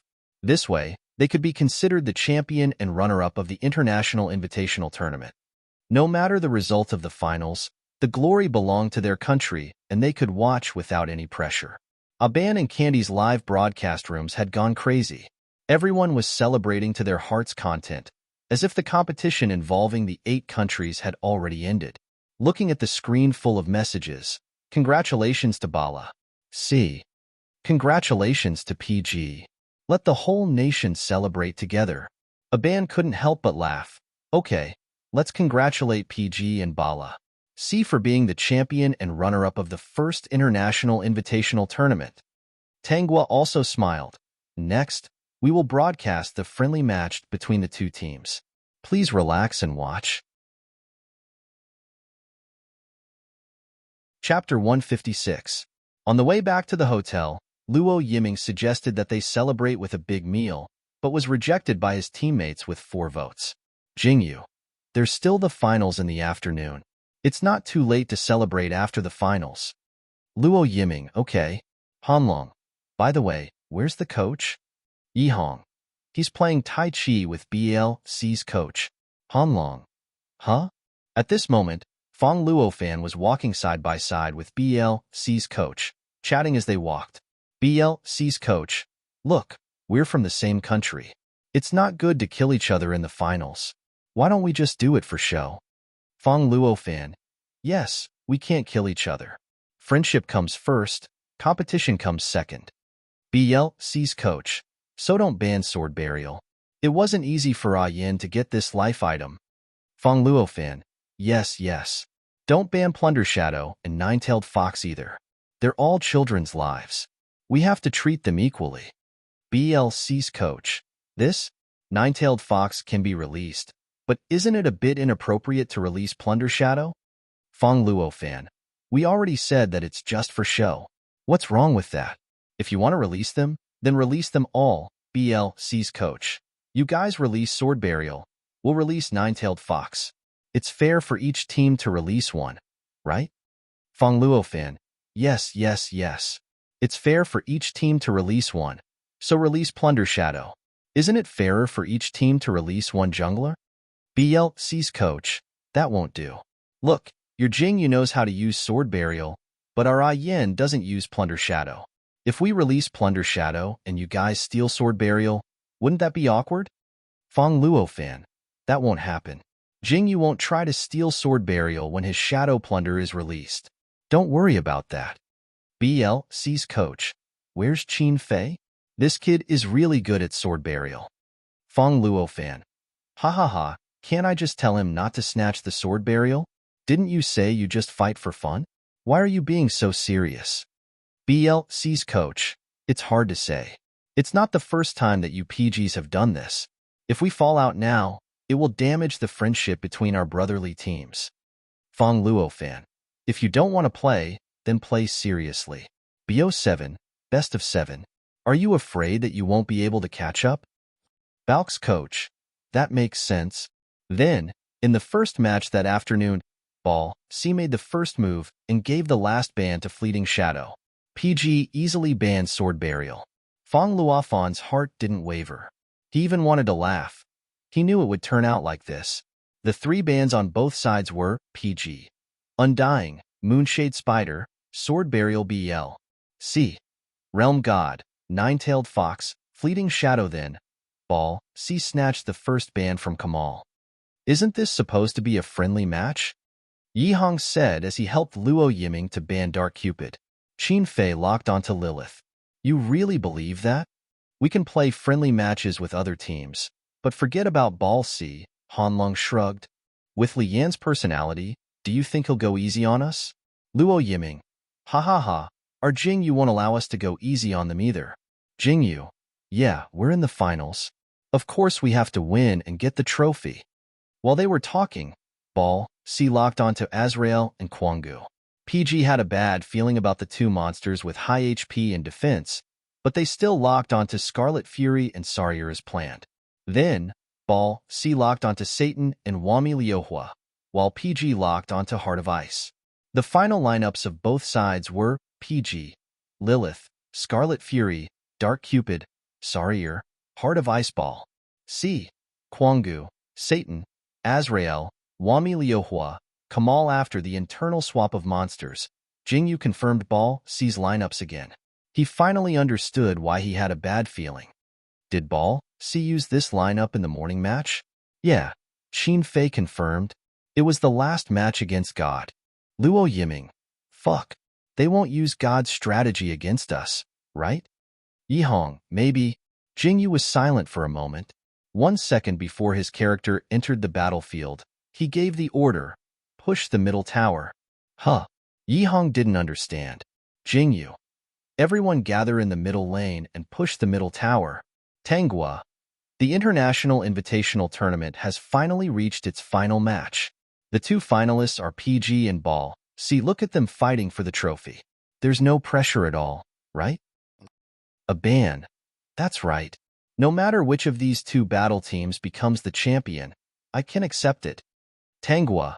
As we can see, Ball, C gave red to Wami Liuhua and blue to Li Yan's Kamal. Blue to the jungler? Aban was surprised. Then, he noticed, Li Yan went to the top lane to clear the minions. The top laner and support are in the field of vision. Is Ball, C planning to use the strategy from the last match against PG? As soon as he finished speaking, the live stream cut to the middle lane. PG gathered in the middle lane.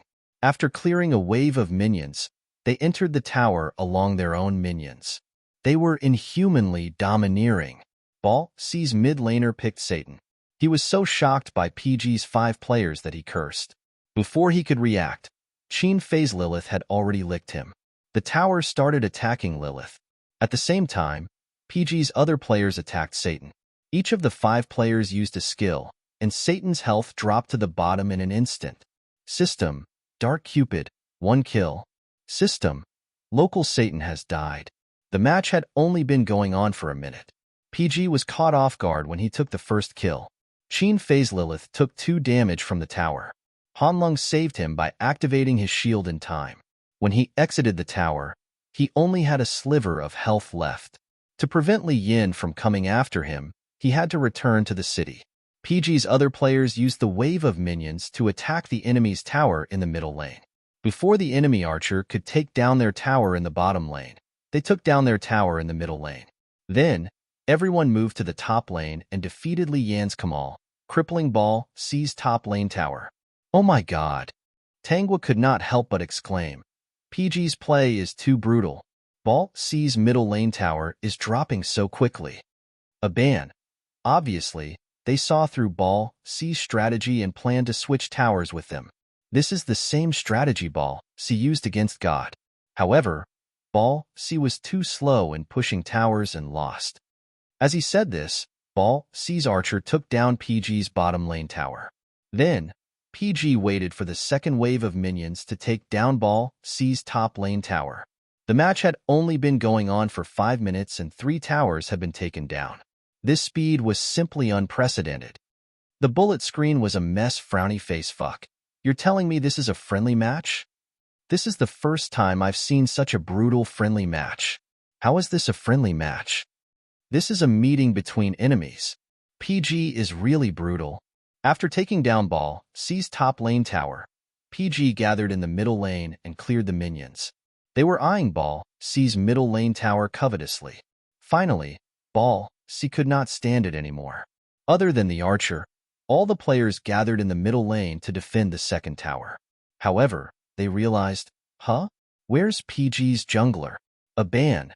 Jing Yu's jungler. Tanghua. Jing Yu's jungler. While both sides were entangled in the middle lane, Jing Yu's Heart of Ice infiltrated Ball, C's jungler and stole the purple demon and a few minions. Ball, C did not stop him. Instead, he let his archer take down PG's bottom lane tower. In the end, PG's bottom lane tower fell first. Then, Jing Yu's Heart of Ice reached level 6 and cut in from behind Ball, C's middle lane tower.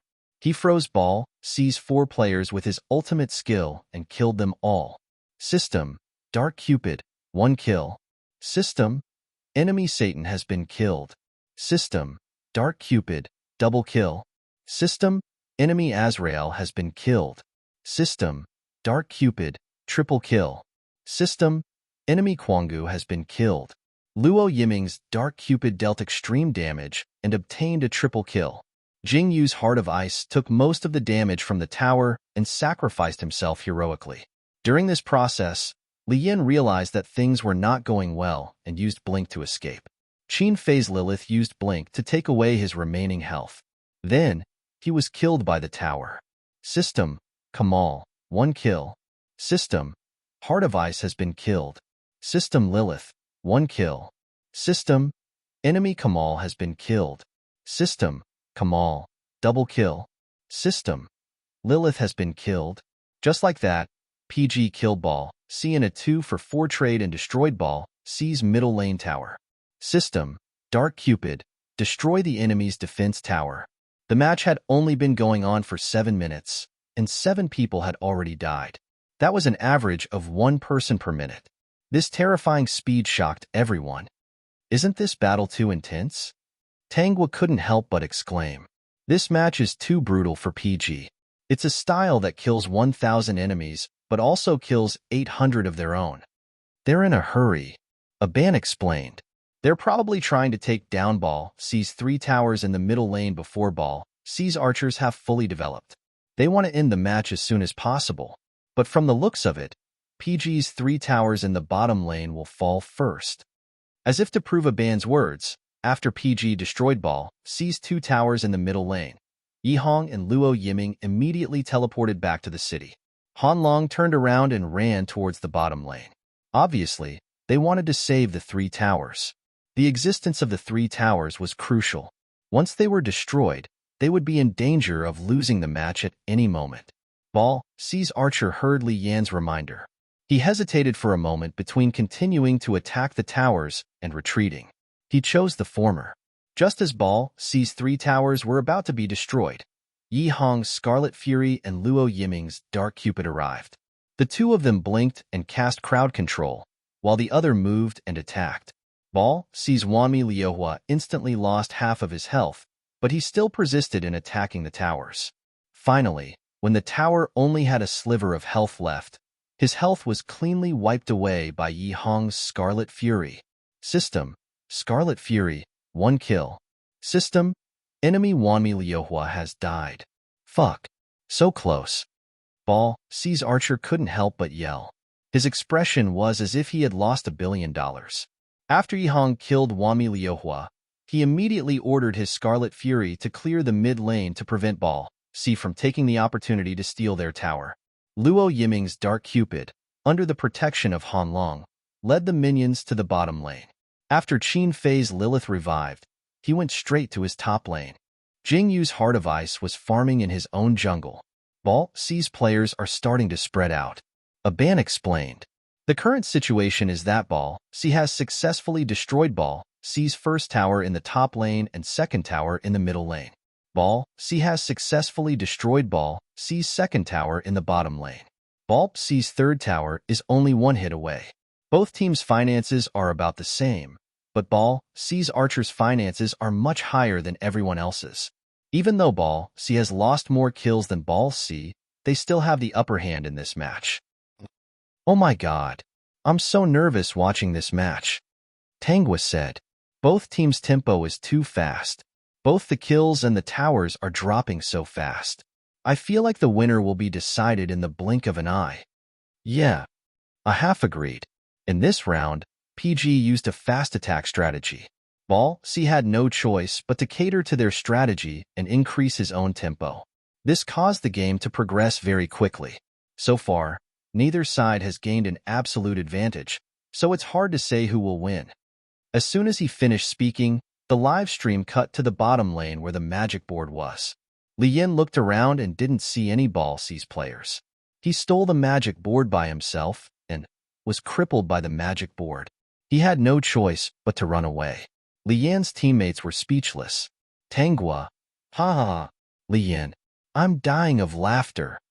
Aban didn't know whether to laugh or cry. Li Yan is getting anxious. He's using Kamal for this match.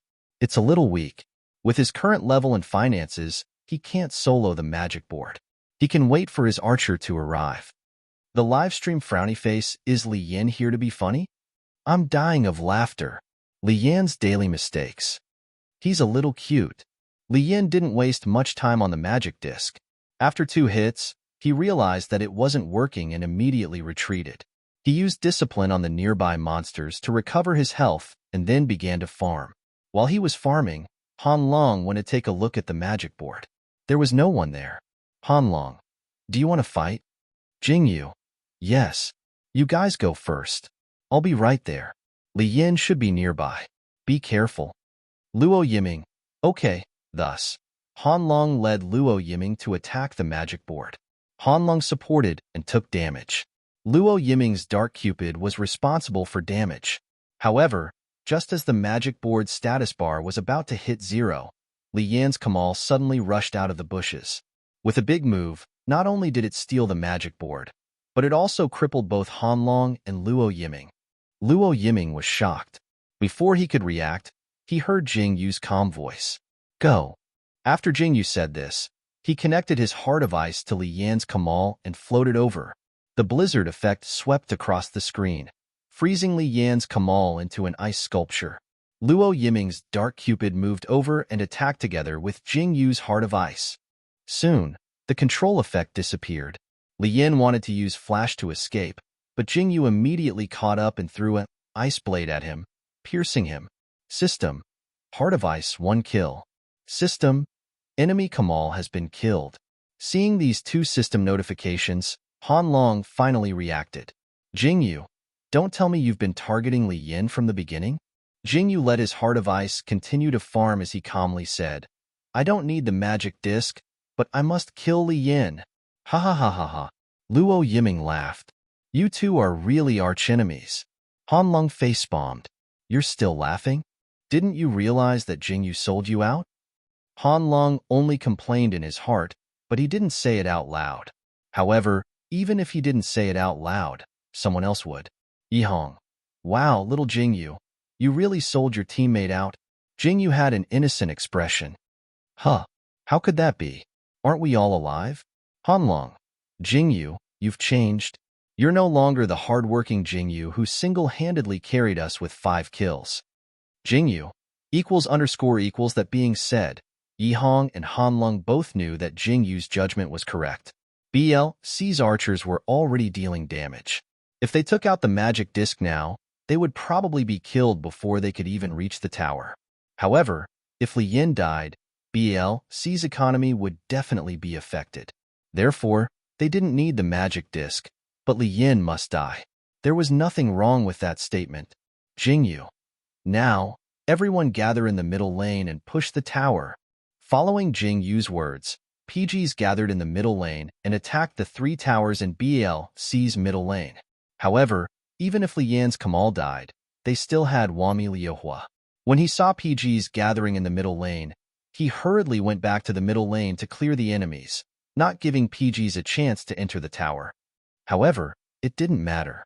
PGs took advantage of this opportunity to gain the vision of the magic dragon. Then, all of them crouched in the bushes near the magic dragon and prepared for the team battle. At the 12-minute mark, Li Yan's Kamal revived. All of BLC gathered in the middle lane and prepared to fight PGs. This team battle was initiated by BLC's Azrael. His scythe hooked Han Long, who was hiding in the bushes, and pulled him into BLC's encirclement. In the nick of time, Han Long's Sarier activated his ultimate, Light of Protection, Lock Health Boost. All PGs rushed towards BLC with the buffs from Light of Protection. Jing Yu's Heart of Ice moved into BLC's encirclement and activated his ultimate, Blizzard. This blizzard was cast at the perfect time and froze all of BLC's players. However, BLC was prepared. All of them dispelled their crowd control and counterattacked. However, while they were dispelling their crowd control, Yihong's Scarlet Fury came down on them. At the same time, he aimed his second skill at Li Yan's Kamal, immobilizing him. Luo Yiming's Dark Cupid also rushed towards Kamal and killed him in a matter of minutes. System. Dark Cupid, 1 kill. System. Enemy Kamal has been killed. System. Heart of Ice 1 kill. System. Enemy Wami Liuhua has been killed. Jing Yu's Heart of Ice could not hold his ground in such an intense team battle. Before he died, he managed to kill Wami Liuhua with only a sliver of health left. Then, he was killed by Satan's ultimate skill. At the same time, enemy Azrael blinked to the back row of PGs and successfully killed Yihong's Scarlet Fury. He refreshed his skill and tried to kill Luo Yiming again. However, he was blocked by Han Long. System. Satan. 1 kill. System. Heart of Ice has been killed. System, Azrael, 1 kill. System, Scarlet Fury has been killed. System, Azrael, double kill. System, Sarier has been killed. At this time, Azrael was hit by Qin Fei's Lilith and was left with only a sliver of health left. Before he could use the same skill for the third time, Luo Yiming was the first to kill him. Then, he attacked the remaining enemies like crazy. System, Dark Cupid, 1 kill. System, enemy Azrael has been killed. System, Dark Cupid, double kill. System, enemy Satan has been killed. At this point, the BAL-C team was wiped out. On the PG side, only Qin Fei's Lilith and Luo Yiming's Dark Cupid were still alive. The combination of a Fathom tank and a marksman could kill the dragon. Hurry up and kill the dragon. Jingyu shouted. We can. We can. Hanlong shouted. Yihang also shouted. Quick, quick, quick. Hurry up and kill the dragon. Qin Fei and Luo Yiming were both left with only a sliver of health left. In addition, the match had only been going on for 10 minutes. Both of them had not fully developed yet. Fighting the dragon was very dangerous, but they still went ahead.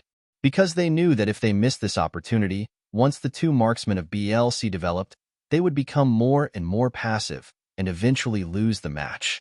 Therefore, even though they were not confident, they still charged into the dragon pit without hesitation. Both of them moved nimbly, but it was inevitable that they would be hit by the magic dragon's AoE attacks. Qin Fei's Lilith's health went up and down. Everyone was scared out of their wits. The moment the magic dragon's health dropped to a sliver, Qin Fei's Lilith was killed, and Luo Yiming was left with only a sliver of health. All the PG's members, as well as the PG supporters, held their breaths.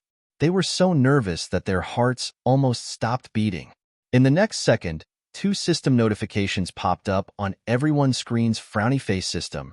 Dark Cupid has conquered the magic dragon. System, the magic dragon army is about to attack. Got it. Luo Yiming shouted excitedly and returned to the city. Yihang, nice Yiming. 66666. Hanlong, Yiming, you're good. You're the hope of our village. Qin Fei, who took most of the damage and died gloriously, laughed and did not say anything. Ah! Aban was so agitated by this tense scene that his voice broke. That was too thrilling. One's Dark Cupid took down the magic dragon with only a sliver of health left. That was too thrilling. Tanghua, that's right. Whether it's Brother Fei's Lilith taking 1 less hit, or one's Dark Cupid dealing 1 less hit, PGs can't take down this dragon.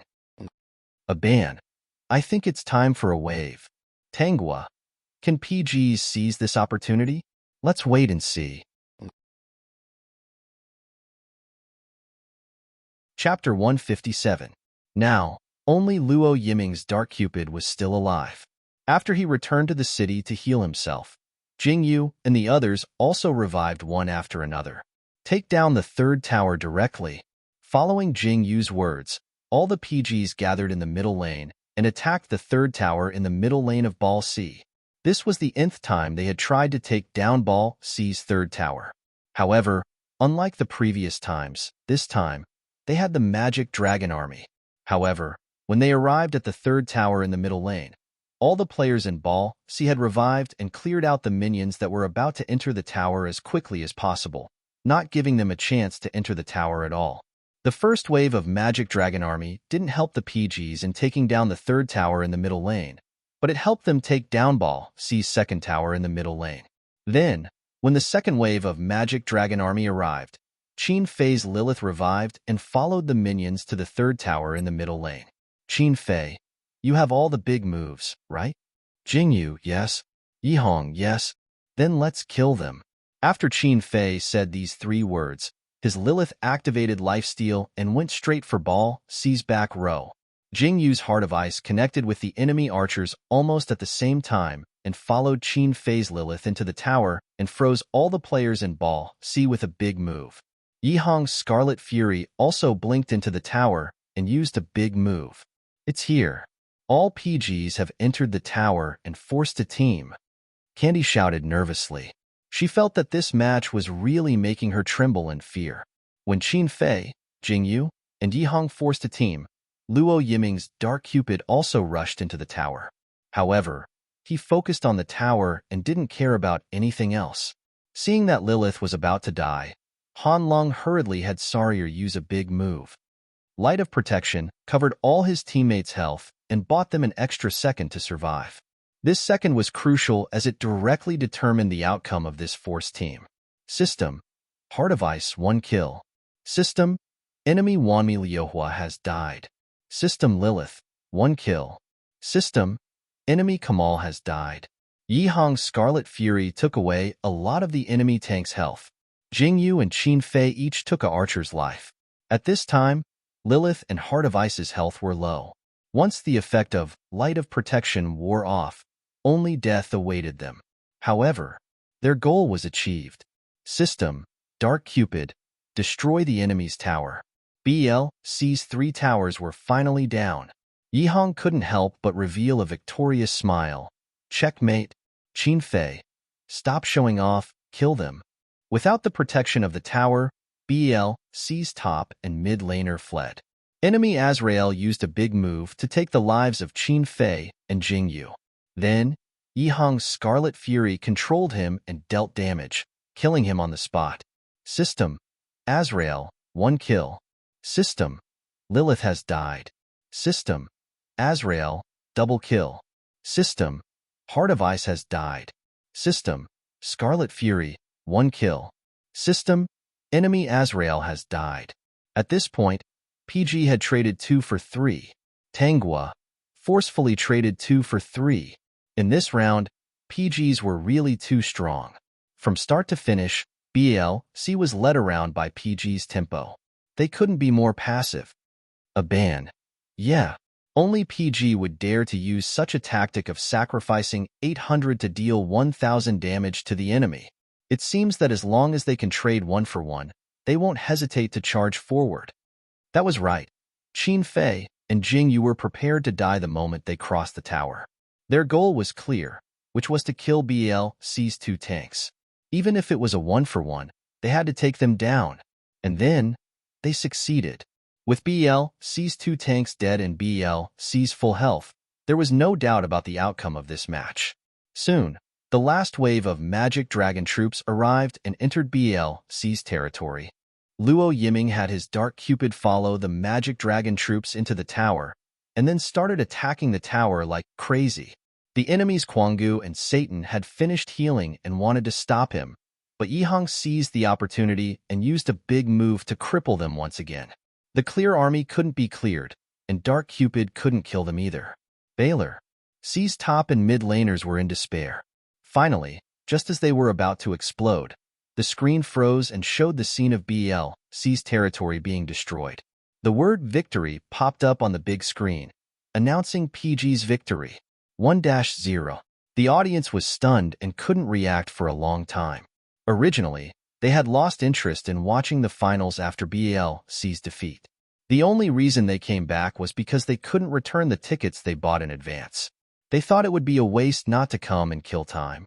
In the end, what kind of brutal game was this?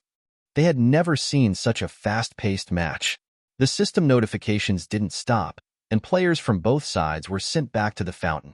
However, it wasn't a one-sided crushing situation. The intense battle and the extreme maneuvering made the audience's blood boil. Unknowingly, the audience was fascinated by the match.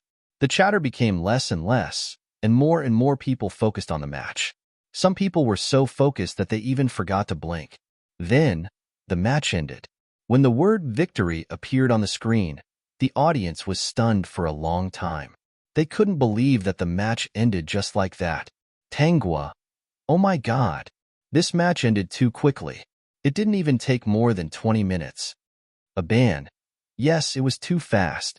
It even gave me the illusion that the match was over before it even started. In the past, the live broadcast screen would always say, "Can this be called a professional player? I can do it too." Or something like that. But now, the comments in Aban and Tanghua's live broadcast room were very harmonious, and they almost reached the same conclusion. Frowny face, the gods are fighting. There's nothing wrong with the gods fighting. The pace is so fast that it's inhumane. As expected of the final battle between the champion teams, There were also some mocking comments from the commentators' frowny face joke. Tangwa said that this was a friendly match. Ha ha ha ha. What a freaking friendly match. I've never seen such an intense friendly match. Aban and Tangwa turned a blind eye to these mocking comments. After praising PG and BLC for a while, they finally found their rationality and said something professional. Aban. In this match, BLC obviously wants to use God's playstyle to deal with PG and let the main C develop and lead the team. PG's response is to attack quickly and end the match quickly before BLC's main C develops. Their goal is very clear, which is to push towers. If they can push down all their towers in the middle lane before BLC's main C develops, then they will have a very big advantage. Tangwa. Looking at the final result, PG's strategy was successful. Although the process was very dangerous, whether it was fighting the dragon or forcing the team in the end, they could have killed themselves if they weren't careful. However, their courage to stake everything on this one throw is really admirable. Aban. Haha, yes. In this match, PG vividly displayed their entire team's style. They played strong and domineering. The speed of the commentators in Country M can't keep up with their rhythm. Tangwa. I wonder how the two teams will play next. At this moment, in PG's game room, Yihong collapsed on the table. He had only played for less than 20 minutes, but he felt like he had played for a century. I can't do it. Luo Yiming slapped him on the back. How can a man say that he can't do it? Yihong glared at him. I've never played a match with such a fast pace. I'm really afraid that I can't keep up. Me too. Hanlong shrugged. I'm really afraid that all of you will die before I can use my big move. Yihong, are we still going to play like this in the next match? I really can't keep up. Jingyu thought for a moment. It depends on how BLC plays. If they still use this tactic against us, Yihong, will fatten Yiming up? Luo Yiming. Question mark. Jingyu. Yes, fatten Yiming up. Hanlong. I support fatten Yiming up. Yihong. We'll fatten him up. Qin Fei. Then we'll kick him into BLC's territory. Jingyu. Then we'll win. Luo Yiming. The short break ended quickly and the second match began. In this round, Ball C made the first move and gave the first ban to Charlie. Han Lung raised an eyebrow. You want to ban me? Jingyu. No problem. To be honest, the reason we won the last match was because of your big move. He paused for a moment. But it's okay. We'll change our strategy this time. Yihong couldn't help but laugh when he heard Jingyu's raised voice. We'll be watching Yiming this time. Wow, I never thought that Yiming was this reliable. As he spoke, he openly banned Sword Burial. Then, BLC's second ban went to Plunder Shadow, and PG's second ban went to Immortal. It was Ball C's turn to choose the third ban. They first chose the Realm Deity. After a while, it was the Nine-Tailed Fox. After a while, it was the Realm Deity. Seeing this scene, Luo Yiming could not help laughing out loud. Ha ha ha ha ha. Are they all trying to ban him? Too bad there's only one ban. A ban. The BLC is in a dilemma. It seems like they still want to use the same strategy as the last match. They don't want Sorcerer, but if they don't want Sorcerer, Realm God will be taken by PG. Yezi's Realm God and Nine-Tailed Fox are both very strong. They can directly decide the outcome of the match. As soon as he finished speaking, Bale C chose the Nine-Tailed Fox. PG didn't hesitate to ban Moonshade Spider. Hanlong, here's the question. Will they steal Realm God? Yihong, let's do it. I want to pick support this round. That's right. Jingyu suddenly thought of a strategy. Since someone has to stay in the field of vision, should we try dual support? Qin Fei, dual support is a bit risky. It'll be very weak in the later stages. Jingyu, that's only if you pick support. If you pick top or mid, like Gulen, Soul, Bloodcarp. Yihong, yes, Bloodcarp. I'll pick Bloodcarp this round. As soon as he finished speaking, Ball C locked onto Realm God. As expected, they didn't dare to pick Realm God on Yihong. Yihong had already expected this, so he didn't care. PG's first position instantly locked onto Dark Cupid. In the second position, he hesitated between Heart of Ice and Lilith before finally locking onto Lilith. Actually, BLC wasn't likely to pick either of these two monsters. Jingyu wanted to see what jungler Li Yin would pick. If he picked Bladeless Man, Jingyu would consider picking Flower Petal of Datura, which had higher HP. As expected, BLC immediately locked onto Bladeless Man and Centaur. PG also locked onto Flower Petal of Datura and Gulin based on BLC's lineup. BLC's last two positions were Kwanggu and Azrael. PG's last position instantly locked onto Bloodcarp. Bloodcarp. Tangua was surprised. She didn't expect PG's last position to pick such a buffing monster. A ban. Locking onto Bloodcarp while locking onto Gulin. I feel like Bloodcarp should be a mid laner. Tangua. Huh? This is Yezi's first time using Bloodcarp, right? How is Bloodcarp going to play against Realm God? A ban. PG is causing trouble every day. Let's watch the competition quietly before the two sides start to line up. After a while, both sides adjusted their order and entered the battlefield. Their final lineups for the second round were PG, Lilith, Bloodcarp, Dark Cupid, Gulin, Flower Petal of Datura BL.C, Kwanggu, Realm God, Centaur, Azrael, Bladeless Main. In the beginning, they still helped each other get buffs. However, this time, both sides gave all their mana to the jungler. Then, both sides' top laners, mid laners, and supports all stood in the field of vision and threw skills at each other. The jungler and archer cleared the jungler. This is, Tangua thought she saw wrongly. This round, PG is using the same strategy as BLC. A ban. I can see that the strategy used in the previous round consumed a lot of PG's mana, so they can't use the same method to win again. After Li Yin realized that PG was using the same strategy as them, he had no choice but to rush his Bladeless Man to the bottom lane in an attempt to restrict Luo Yiming's development. However, Jingyu rushed to the bottom lane almost at the same time. After the two of them fought for a while, both of them retreated with low HP. Both sides cleared the jungler at the same speed, but their economy couldn't close the gap. At the 8th minute, BLC's top laners, mid laners, and supports worked together to gank Qin Fei's Lilith. Qin Fei's Lilith moved nimbly under the tower and killed BLC's top laners and mid laners. He even chased away the support with low HP. He was inhumanly domineering. Qin Fei, you want to catch me? Yihong, Brother Fei, you're too cruel. Because of this wave of counterattacks, BLC's economy was suppressed. In the end, Luo Yiming's Dark Cupid was able to forcefully fight BLC's archer and kill him even though he had a one-piece lead. Jingyu immediately rushed his Flower Petal of Datura to the bottom lane, but he was still a step too late. Li Yan's Bladeless Soul burrowed out of the ground and killed Dark Cupid with low HP. Then, he escaped with his ult. Jingyu clicked his tongue. He really wanted to send a message to the public chat. If you have the guts, don't leave after killing someone.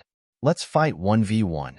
Both sides' archers died one after another, but their economy was still in the lead. Unlike the fast-paced turrets in the previous game, not a single turret had been lost in this game. However, both sides' bottom lane towers were at half HP. It was a matter of a single wave of minions. Seeing that Li Yin had left, Jingyu stayed in the bottom lane to kill a wave of minions and bring his own minions into the tower. In the end, BLC's bottom lane tower fell first. After their archer revived, he immediately rushed to the bottom lane to save his second tower. Luo Yiming, under Jingyu's instructions, started farming his own jungle. The big screen displayed the economy of both sides. Luo Yiming's economy had already surpassed BLC's archer, and the gap between them continued to widen.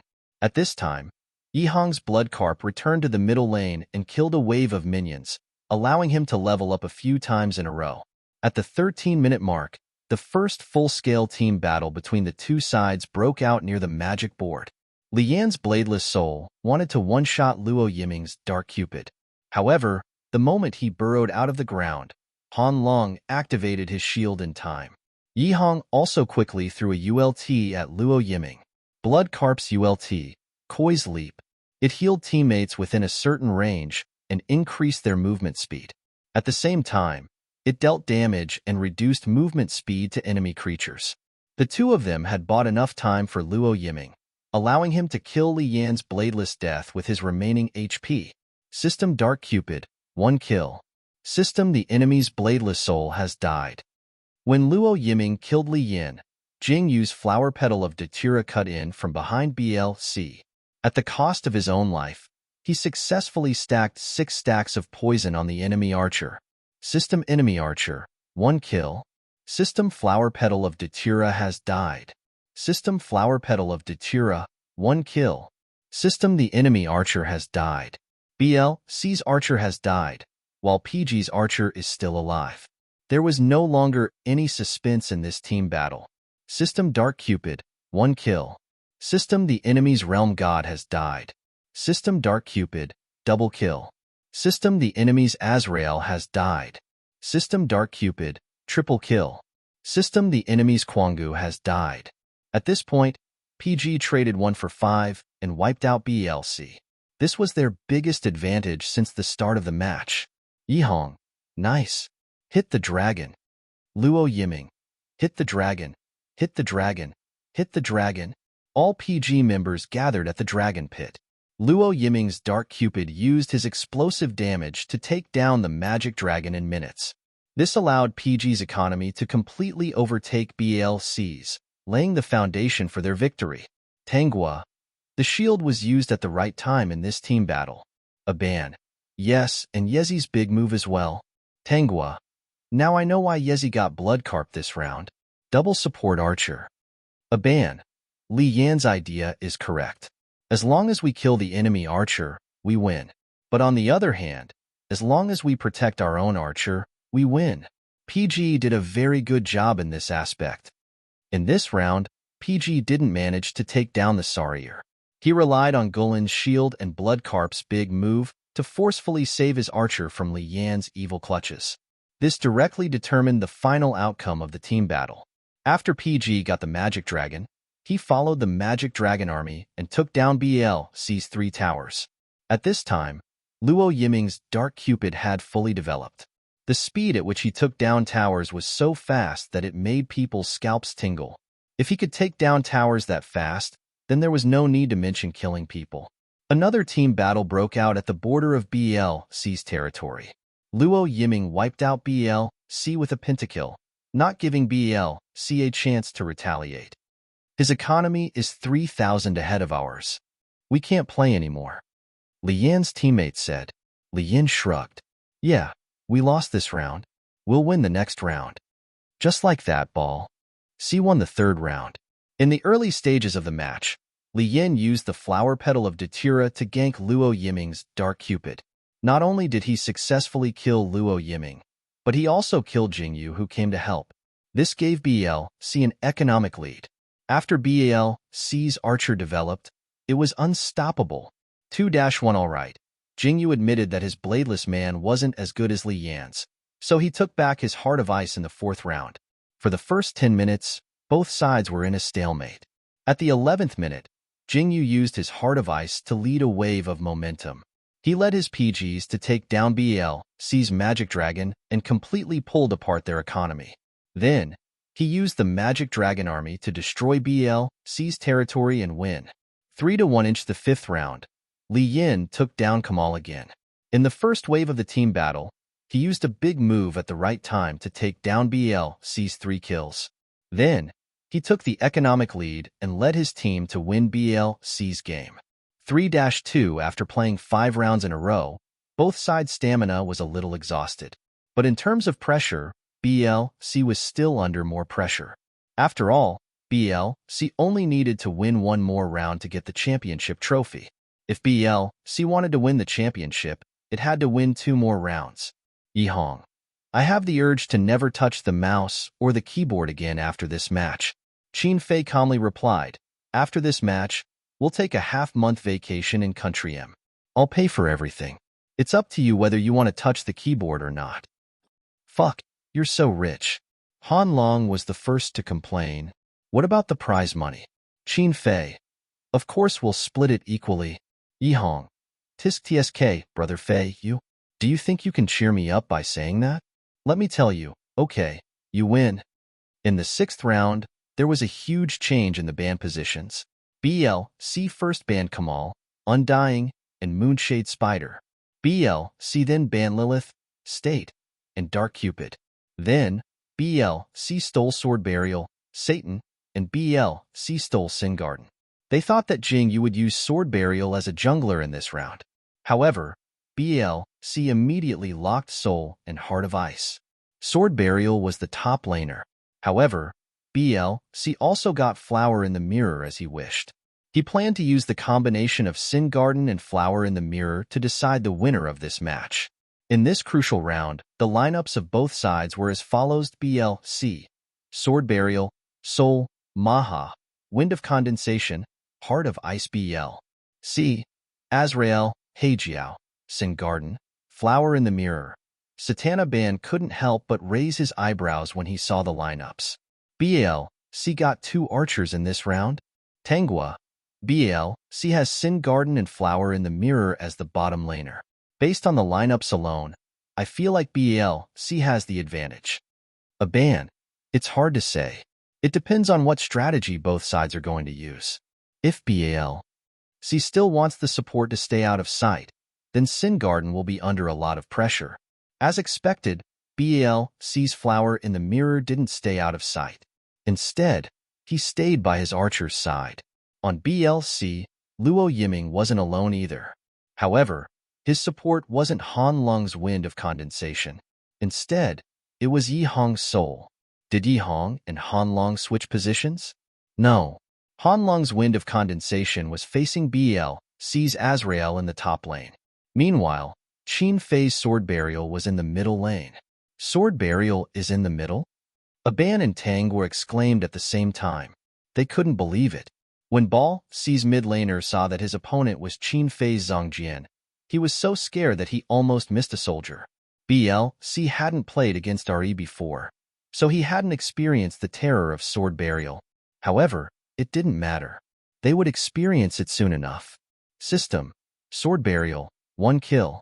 System: enemy Heijiao has been killed. Ever since Qin Fei's Sword Burial refreshed, these 2 system notifications kept popping up on the screen. This made BLC's mid laner feel the terror of being dominated by Sword Burial. This was the first time Qin Fei had walked into the middle lane in an official match. His opponent's mid laner was devastated. He couldn't help but feel sorry for his own top laner. Only when they played against each other could they truly understand. Qin Fei, this bastard, was really fucking terrifying. In the end, BLC's mid lane was destroyed in the 6th match. BLC's team ended with BLC stealing the Magic Dragon. Once BLC stole the Magic Dragon, BLC's team wouldn't give BLC any chance to turn the tables. They directly pushed into BLC's territory and destroyed it to obtain the final victory.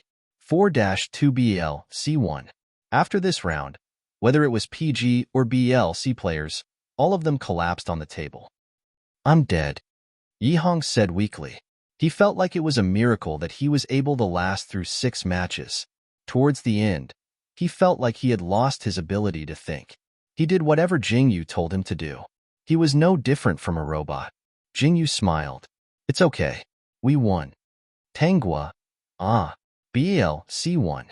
Congratulations to BLC for winning the first International Invitational Tournament. Abba. This is the first time our country has won a championship in an international competition. Let's congratulate BLC. Congratulations to BLC for being the runner-up. Tangua, thank you to both teams for giving us such an exciting match. We didn't stay up all night to watch and commentate in vain. Aban. Ha ha ha. My biological clock has been completely turned upside down these past few days.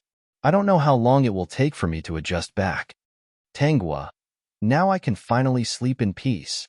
Aban, yeah, in a few days, both teams will be back in China. Tangua, looking forward to it. The next morning, BLC's official Weibo account posted BLC. The first International Invitational Tournament is finally over. Congratulations, Sleep V is Jingyu. Not a salted fish, Yezi V in the C position. Your Team 3H has won the finals.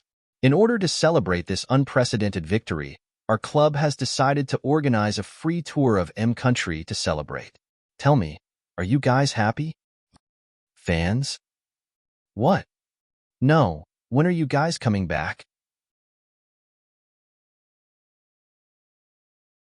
Chapter 158. Luo Yiming was awarded the MVP of the final by BALC. This surprised PG, but it was easy to understand. After all, both teams had relied on their shooters in the previous games. The outcome of the game depended on the shooters. Luo Yiming didn't let PG down. He performed a lot of extreme maneuvers and helped PG win the game in the end. His performance in the final was better than any of the previous games. Yihong followed Jingyu's instructions throughout the game and didn't make many mistakes. PG was a double-edged sword. In the final game, they finally pointed their blades at BLC. In the final interview, all the members of PG appeared on the stage together. Even Fang Luofan, as PG's coach, was invited to say a few words. Luo Yiming didn't have a chance to show off his Chinglish. After the 6 of them returned to the hotel and took a shower, they immediately discussed their travel plans in the group chat. As a result, Qin Fei suddenly said this. Qin Fei, I'm going to apply for a marriage license with you tomorrow. I've already made an appointment. Luo Yiming, what the fuck? So soon? Yihong, you said you were going to take us on a trip because you wanted to get married to Jingyu and have a honeymoon? Hanlong, then here's the question. Will Jingyu wear a suit or a wedding dress? Luo Yiming, a wedding dress? I can't imagine Brother Fei wearing a wedding dress. Yihong, actually, we can all wear suits, but I support Jingyu wearing a wedding dress. Hanlong, I also vote for the wedding dress. Jingyu, equals underscore equals of course, they had to let their parents know about their marriage. After Jiao Shi and Qixin heard about it, they flew to Im country overnight to help them prepare for the wedding. While helping Jingyu choose his wedding dress, Jiao Shi asked tentatively, can I try it on? Jingyu was stunned for a moment. Before he could respond, Qixin smiled and said, if you want to try, then try. Jiao Shi had never worn a wedding dress in her life, let alone hold a wedding. However, she had no intention of getting married. Now that she mentioned it, it was probably because she felt that the wedding dress was very beautiful and wanted to try it on and take a photo as a memento. When Jiao Shi went to change into the wedding dress, Qixin winked at Jingyu. You want to try it on too? Wedding dress. Jingyu, Qixin said, Cici will be happy this way too. Jingyu, is that true?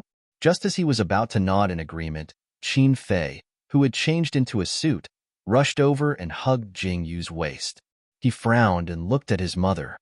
Teske, as soon as I left, you encouraged me to wear women's clothes.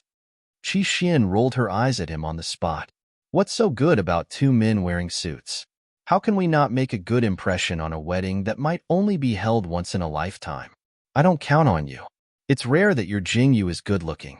How can you deprive him of the opportunity to amaze everyone? Qin Fei, I can't win against you. I only know that this is our wedding. We have the final say in what we wear. Qixin, hey, you brat. I can't pretend that I didn't hear what you said.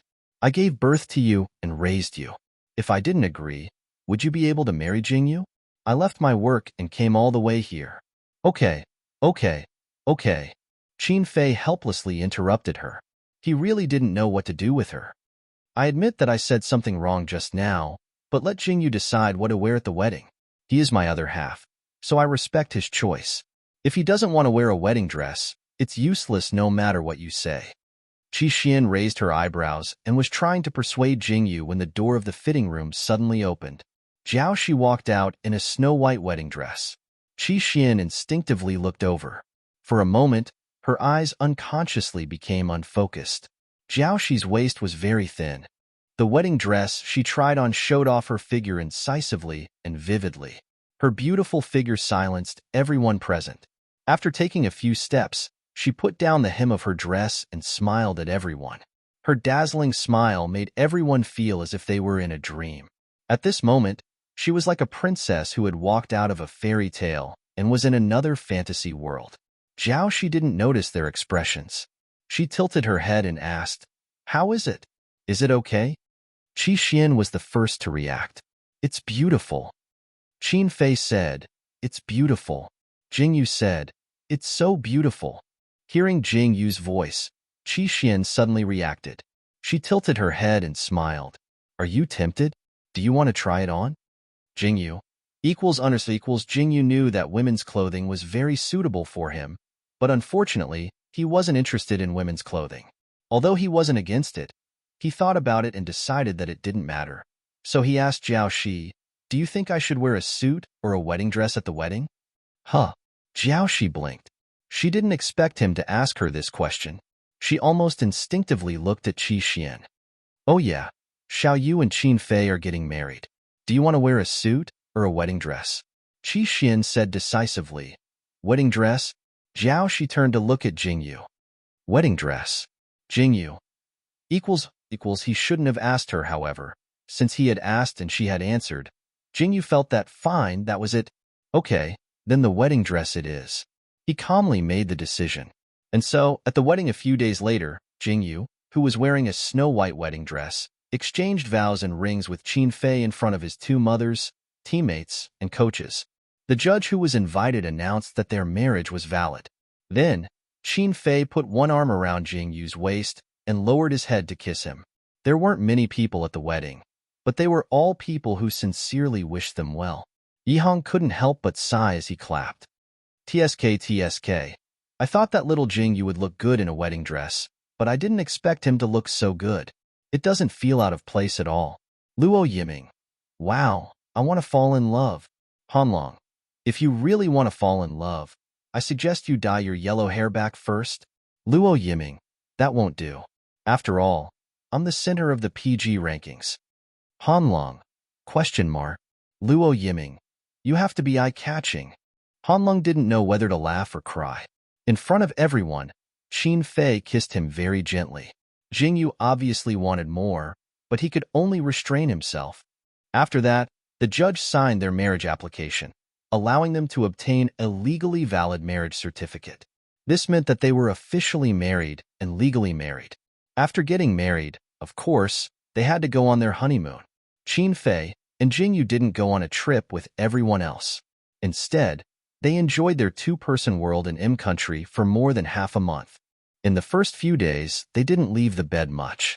After indulging for a while, they both felt that they couldn't go on like this. Qin Fei, we have to stop. If we continue like this, we'll die. Jingyu hugged Qin Fei's arm and rubbed his head intimately on his shoulder twice. Okay, then, the two finally turned on their normal travel mode and had a good time in M country. At the same time, they also showed their faces in the live broadcast room. Hello, everyone. I'm Jingyu. Jingyu held the live broadcast device in his hand and looked at the camera on his phone as he walked. I haven't been playing games recently, but I still have to make up for the length of the live broadcast. Jingyu. Is it really okay for you to be so honest? I just want to know when you're coming back to China. Hubby, I miss you. Come back quickly. Jingyu was about to reply when Qin Fei pulled him back. Then, Qin Fei's deep voice sounded. Don't look at your phone when crossing the road. Hey, this voice, is it Brother Fei? Brother Fei is beside you? I want to see Brother Fei's face. I want to see Brother Fei's face. Oh, you're only allowed to take a look, Jingyu said, and tilted the live broadcast device so that he and Qin Fei could both enter the screen. Qin Fei noticed and clicked his tongue. He pulled Jingyu across the road safely and said, I told you not to look at your phone when crossing the road. If you do this again, I'll confiscate your phone. Jingyu, okay, ha. Jingyu is so obedient. Brother Fei is still as domineering as ever. Why do I feel that it's a little sweet? You two should get together quickly. Seeing this comment, Jingyu blinked. After hesitating for a moment, he pulled Qin Fei's clothes. Brother Fei. Qin Fei stopped in his tracks and looked back at him. What's wrong? Jingyu, can you lower your head? Qin Fei raised his eyebrows and glanced at the screen. He knew what Jingyu wanted to do and smiled helplessly. In the end, he did as Jingyu wished and lowered his head. Then, Jingyu leaned forward and kissed him on the lips. What the fuck? It was a light kiss, but it was enough to explain everything. Jingyu looked back at the camera and smiled slyly. As everyone can see, we're together. Chapter 159. Hashtag Qin Fei, Jingyu hashtag overnight. This topic jumped to the top 3 trending topics on Weibo, and a bunch of PG fans who stayed up all night. Inevitably, there were complaints, but most people still gave their blessings to the relationship between the two. If it was the previous Jingyu, he definitely wouldn't have done something like coming out of the closet live. However, after meeting Qin Fei, he became more and more confident and cared less about other people's opinions. As long as Brother Fei doesn't dislike me, it doesn't matter what other people think. Therefore, he openly admitted his relationship with Qin Fei in the live broadcast room, and then directly posted his marriage certificate with Qin Fei on Weibo. The next second, it was forwarded by Qin Fei. I thought there was no future for top laners and junglers, but in the end, top laners and junglers are really amazing. Friends, I'm afraid you've forgotten about the joint jungler. Ha ha ha, there's nothing wrong with the joint jungler. More than half a month later, with the end of Qin Fei and Jingyu's honeymoon, PG's free trip to M country also came to an end. After the group of people packed up their things, they went back home that very night, back to China. Before they returned home, M country's officials finally sorted out the game recordings and audio from each country and sent them to each country. Before choosing to make it public, they did some processing. Considering that Qin Fei and Jingyu had already admitted their relationship, the officials didn't cut out the audio of their public display of affection during the game. This undoubtedly caused 1,000 waves. You never know what your opponent is doing.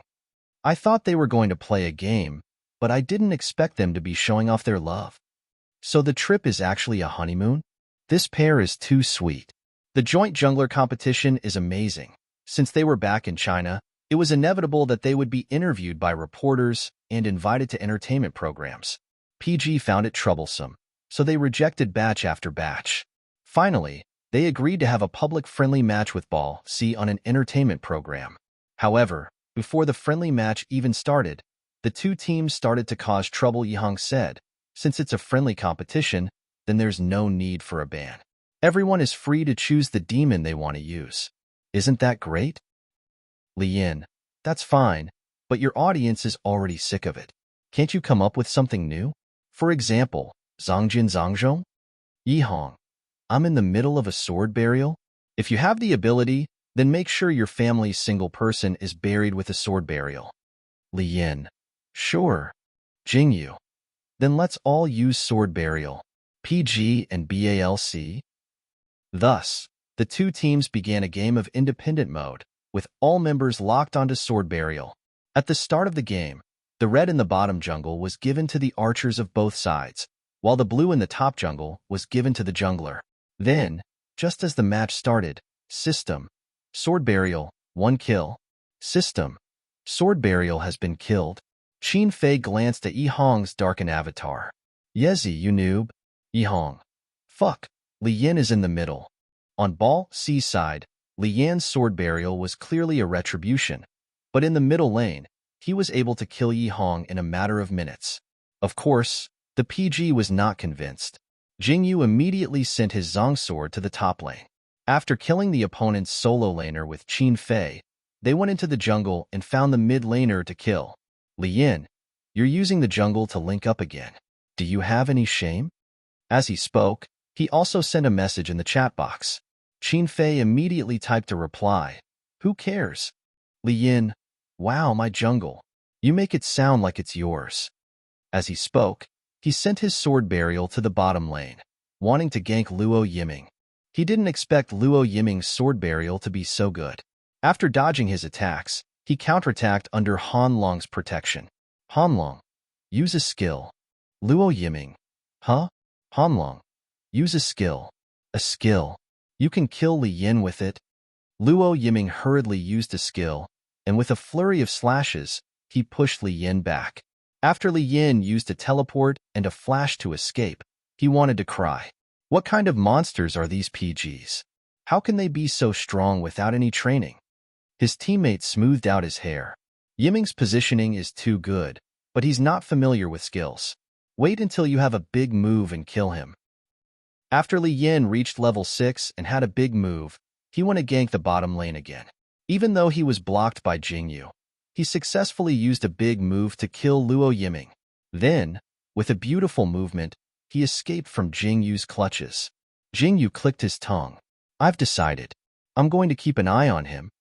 After that, Jingyu kept an eye on Li Yin and successfully killed him 4 times. However, Li Yin was always able to kill the PGs before he was killed. For this round, Qin Fei and Jingyu were responsible for carrying the PGs, Luo Yiming was responsible for mixing, Han Long was responsible for carrying the shoes, and Yi Hong was responsible for delivering the kills. On Ball C's side, Li Yin was responsible for killing the PGs, and his teammates were responsible for protecting them. Finally, at the 14-minute mark, Li Yin set the pace in the middle lane and killed the PGs with 3 for 5, taking down the Magic Dragon. In the end, Ball C won. The PGs weren't convinced. Yi Hong said, "Since you've taken the life cycle, shouldn't we take the life cycle next?" Li Yin, "Sure. Heart of Ice?" Jingyu, "Let's do it." Yi Hong, "Fuck. I don't know how to use it." In the second round, all of them took Heart of Ice. The situation was completely one-sided. Jingyu single-handedly carried the entire team and got 5 kills. Jingyu, "The 5 of them have been surrounded by me. Hurry up." Well, in the end, the PGs won without any suspense. The host said, as expected of the world's #1 Heart of Ice. Before he could finish, he was interrupted by Jingyu. "One more round. I want to play Fleeting Shadows." Li Yin wanted to refuse, but his incompetent teammate beat him to it. Fleeting Shadows it is. Who's afraid of who? So in the third round, all 10 players on both sides took Fleeting Shadows and flew around the map with their ultimate skills. No one could hit anyone, and most of them died after being killed by the towers. The game lasted 17 minutes, but Jingyu only got 6 kills. All he heard was the ha-ha-ha of his teammates. They were amused by their own stupidity and inexplicable deaths. They were really stupid. This round, PGs won completely by accident. The score was 23-27, and almost all of them were killed by themselves. After the third round, the host finally called for a stop and the show moved on to the next segment. When the show was broadcasted, it received a bunch of ha-ha-ha on the bullet screen. The people from these 2 teams are too cute. The round where everyone got Fleeting Shadows was so funny. Jingyu looked like he didn't understand the whole time. Ha! Jingyu, "I haven't even done anything yet. How did you all die?" Since Qin Fei and Jingyu were married, they obviously couldn't live with everyone else. It was inconvenient. So, they decided to rent a house near the club. Actually, before they decided to get married, Qi Xian had already helped them decorate a house near her company, but it was too far from the club. So, before they retired, it could only be left empty. Jingyu didn't care about anything outside of the game, so Qin Fei took care of the rental. He only cared about moving in. On the first day they moved in, they had unrestrained sex and didn't fall asleep until late at night. Then, they slept until noon the next day. When Qin Fei woke up in a daze and looked at the unfamiliar environment, it took him a while to regain his memory. He raised his hand to cover his face and moaned, "You'll suck me dry sooner or later." After saying that, he subconsciously turned his head to look at the person beside him, but all he saw was an empty bed. His sleepiness instantly disappeared, and his pitch-black eyes narrowed. It wasn't until he heard the sound from the kitchen that his whole body relaxed, and he let out a long sigh of relief. Qin Fei sat up from the bed. After resting for a while, he lifted the blanket and got out of bed. He didn't put on any clothes because he planned to take a shower later. When he stepped barefoot on the ground, the cold temperature woke him up. So, he quickened his pace and walked to the kitchen door. He saw a large patch of snow-white skin. At this moment, Jingyu was naked in an apron and busy in the kitchen. Qin Fei went over to take a look. "Is he making omelets?" "Fuck. You scared me." When Jingyu suddenly saw Qin Fei's head, he was so scared that he almost threw the spatula in his hand away. Qin Fei looked disgusted. "There's only the 2 of us here. What's there to be scared of?" Jingyu steadied the spatula and coughed. "You're up? Wait a moment. It'll be ready soon." Qin Fei grunted but didn't leave. Instead, he stood behind Jingyu and watched. Suddenly, he reached out and hugged him, resting his head on his shoulder. Jingyu blinked and didn't resist. Qin Fei's hand directly reached into his apron and pressed against his skin, making him feel warm and at ease. However, the next second, he felt Qin Fei's hand move down. Jingyu's body trembled, and he couldn't help but say, "Wait outside. Don't disturb me while I'm making breakfast." Qin Fei didn't let go. "What time is it now?" "Jingyu, it's almost 11 o'clock." Qin Fei, "Yes, then it's lunch." "Jingyu, lunch it is. Go out. Don't disturb me while I'm making lunch." Qin Fei smiled. "I won't." Jingyu, == in the end. Jingyu let Qin Fei hold him and finished frying 2 omelets. There were limited ingredients, so he only added lettuce and luncheon meat to the omelets. "It's delicious." Qin Fei was never stingy with his praise for Jingyu. "I didn't know you could cook." Jingyu, who was sitting across from him, smiled. "Of course I have to know these skills to live alone. But it's true that I haven't cooked in a long time." He paused and said, "If you like it, I'll cook for you 3 meals a day." "Okay," Qin Fei replied. He thought for a moment and added, "But don't tire yourself out." Jingyu, "Okay." Qin Fei, "Do you want to take a shower together later?" Jingyu, "Okay."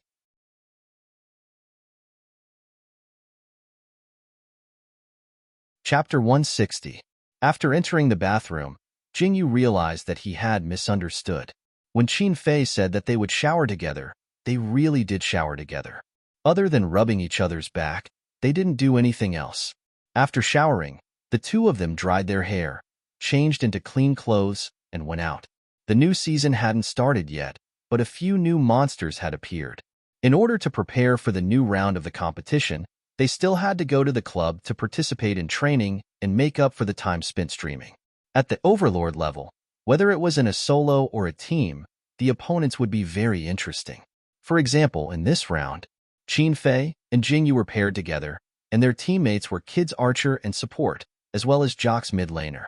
The most brutal top laner in the server, the #1 assassin in the server, the #1 archer in the server, and the top mid laner in the server scared the hell out of their opponents before the match even started. Friendly, Jock XD. What a coincidence. Friendly, Kid LLY. What a coincidence. Friendly, Jock XD. Brother Fei and Jingyu, congratulations on your marriage. Friendly, Jingyu. Not salted fish. Thank you. It was a crushing match without any suspense, and the fight was very harmonious. The mid laners and junglers cooperated well together like a complete team. The bullet screen was a bit strange. I always thought that PG and Kid didn't have a good relationship. PG and Jock don't seem to have a good relationship either. Jingyu saw this and replied, "Whether they have a good relationship or not, they can't go against winning." It was true that PG and Kid didn't have a good relationship. Although the two teams had arranged to have a practice match, their relationship had always been stiff. The main reason was that Fong Luofan acted cold and arrogant, while Kid's team was military style and ruthless. When the two teams collided, it was like two straight men falling in love. It would be strange if their relationship improved. PG and Jock's relationship was okay. Other than that, PG had a good relationship with BALC, SKR, 1, and AIN. Teams that liked to cause trouble always had a good relationship with each other. Jingyu had always been curious. Who was Qin Fei's father? Why had he never heard him mention it? Because he was afraid that he would ask something he shouldn't. Jingyu had been holding back from asking. In the end, he didn't even need to ask. The answer came right to him. 2 months after the couple got married, Qi Xian bought a game company that was on the verge of bankruptcy. Then Qin Fei told Jingyu, "This is my dad's company." Jingyu, "Huh?" Qin Fei, "Back then, my father's company was also on the verge of bankruptcy. My mother wanted to buy it, but my father refused. In order to keep the company running, he hid the fact that he was married and seduced my mother." Jingyu, "Qin Fei, you know what happened. My mother gave birth to me.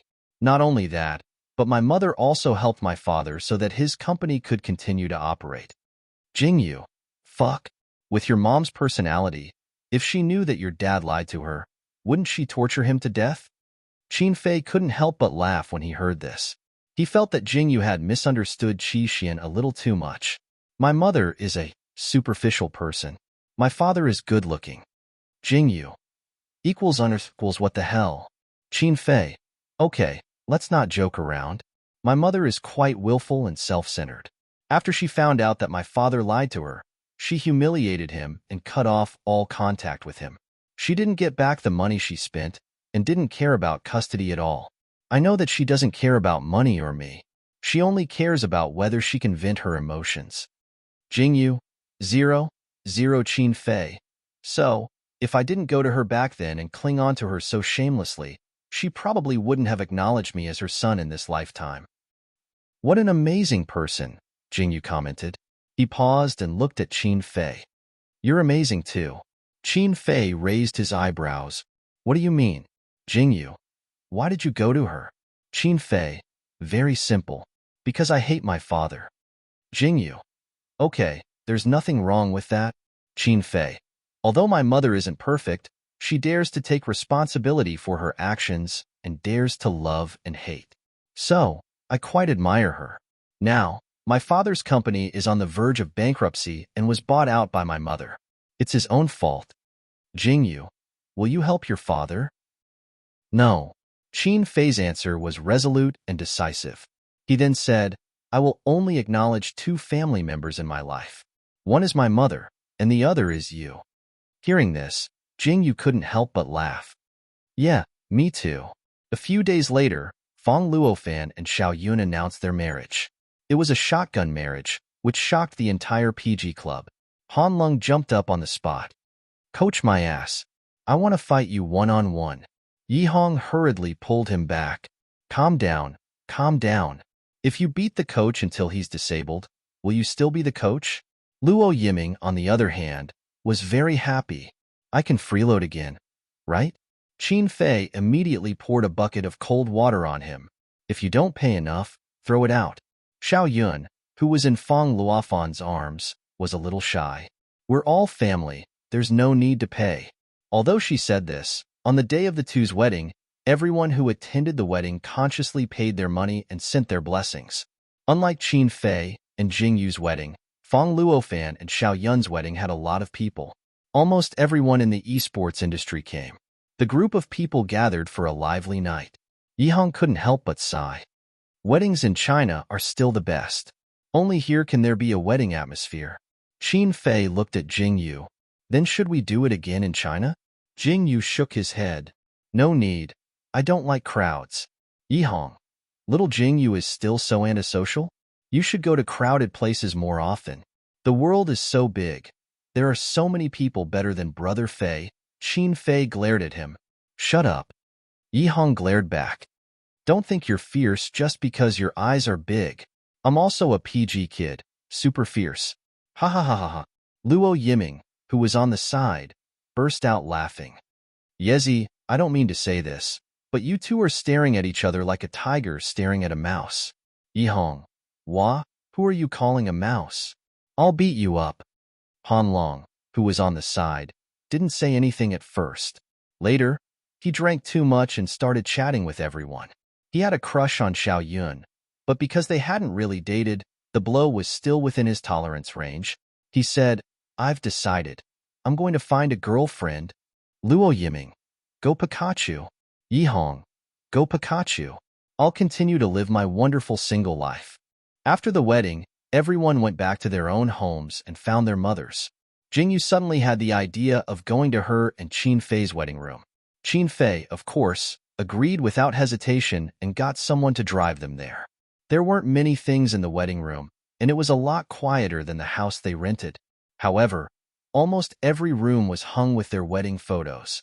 Jingyu stepped into the bedroom and looked at the wedding photo hanging above the bed. She looked at herself with makeup and couldn't help but say, I'm so good looking. When Qin Fei heard these words, he laughed on the spot. When did you become so narcissistic? Jingyu, I'm just stating a fact. I'm really good looking. What do you think? In the wedding photo hanging in the bedroom, Jingyu was wearing a black wedding dress and Qin Fei next to her was wearing a white suit. Jingyu looked mysterious and sexy. Yes, you're good looking. Qin Fei smiled and hugged Jingyu from behind. He kissed him gently on the ear and said in a hoarse voice, But I still like you without makeup. Feeling Qin Fei's hand moving down, Jingyu relaxed and leaned back, ready to accept his caress.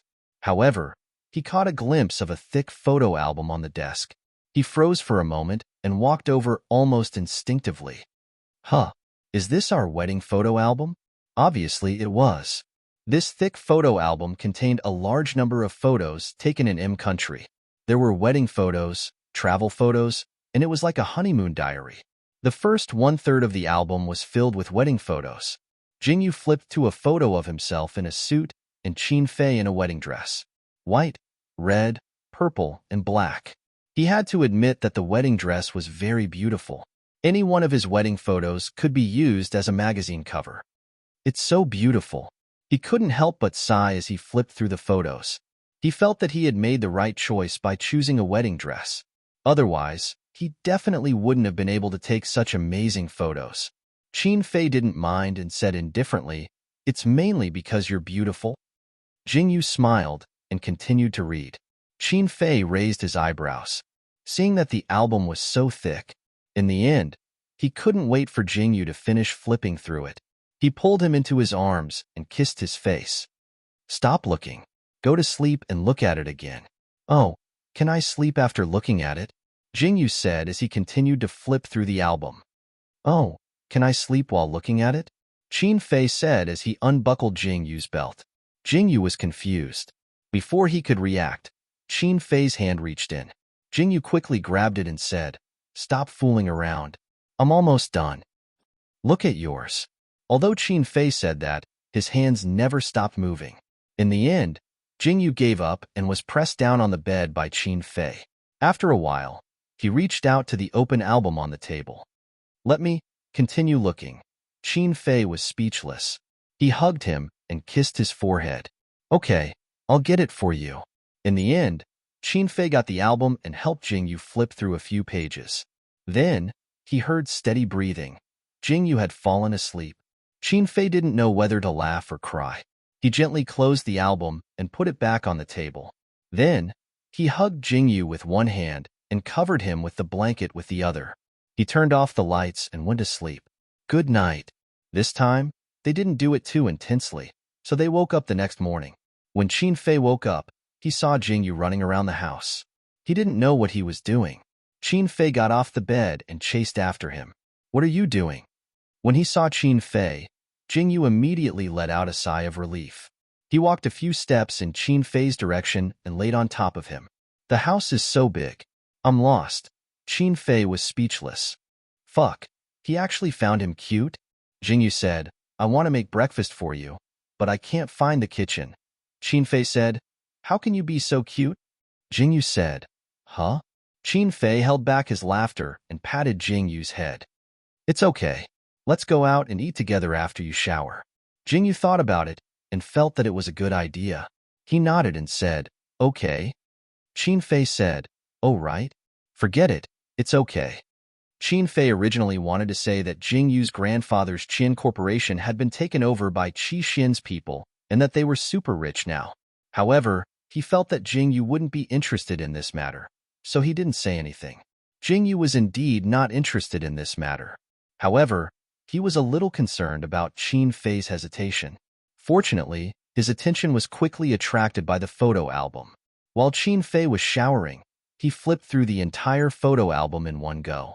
Then, he let out a long sigh of relief and hugged the photo album to his chest with a smile. He suddenly remembered that the first thing that Qin Fei gave him was a photo album with his signature. At that time, just like now, he held the whole album in his arms as if he were holding the whole world. "Brother Fei, you are my whole world," Jingyu muttered to himself. Unexpectedly, Qin Fei happened to hear this sentence when he walked in. Qin Fei laughed. "Idiot, you are my whole world too." Love was mutual. It was the result of two people being attracted to each other. There was no such thing as one person giving and the other receiving unconditionally. Qin Fei said, "Jingyu, I love you. I will treat you well for the rest of my life." Jingyu put down the photo album, got up, and threw himself into Qin Fei's arms. "Okay, I believe that you're tuning into the Romance Rendezvous YouTube channel. We're so grateful for your support, and don't forget to subscribe to join us on this incredible journey through captivating stories. Your generosity through donations truly makes a world of difference, as it's the primary source of revenue that allows me to expand and enhance this channel for you. Thank you from the bottom of my heart for being a part of this adventure.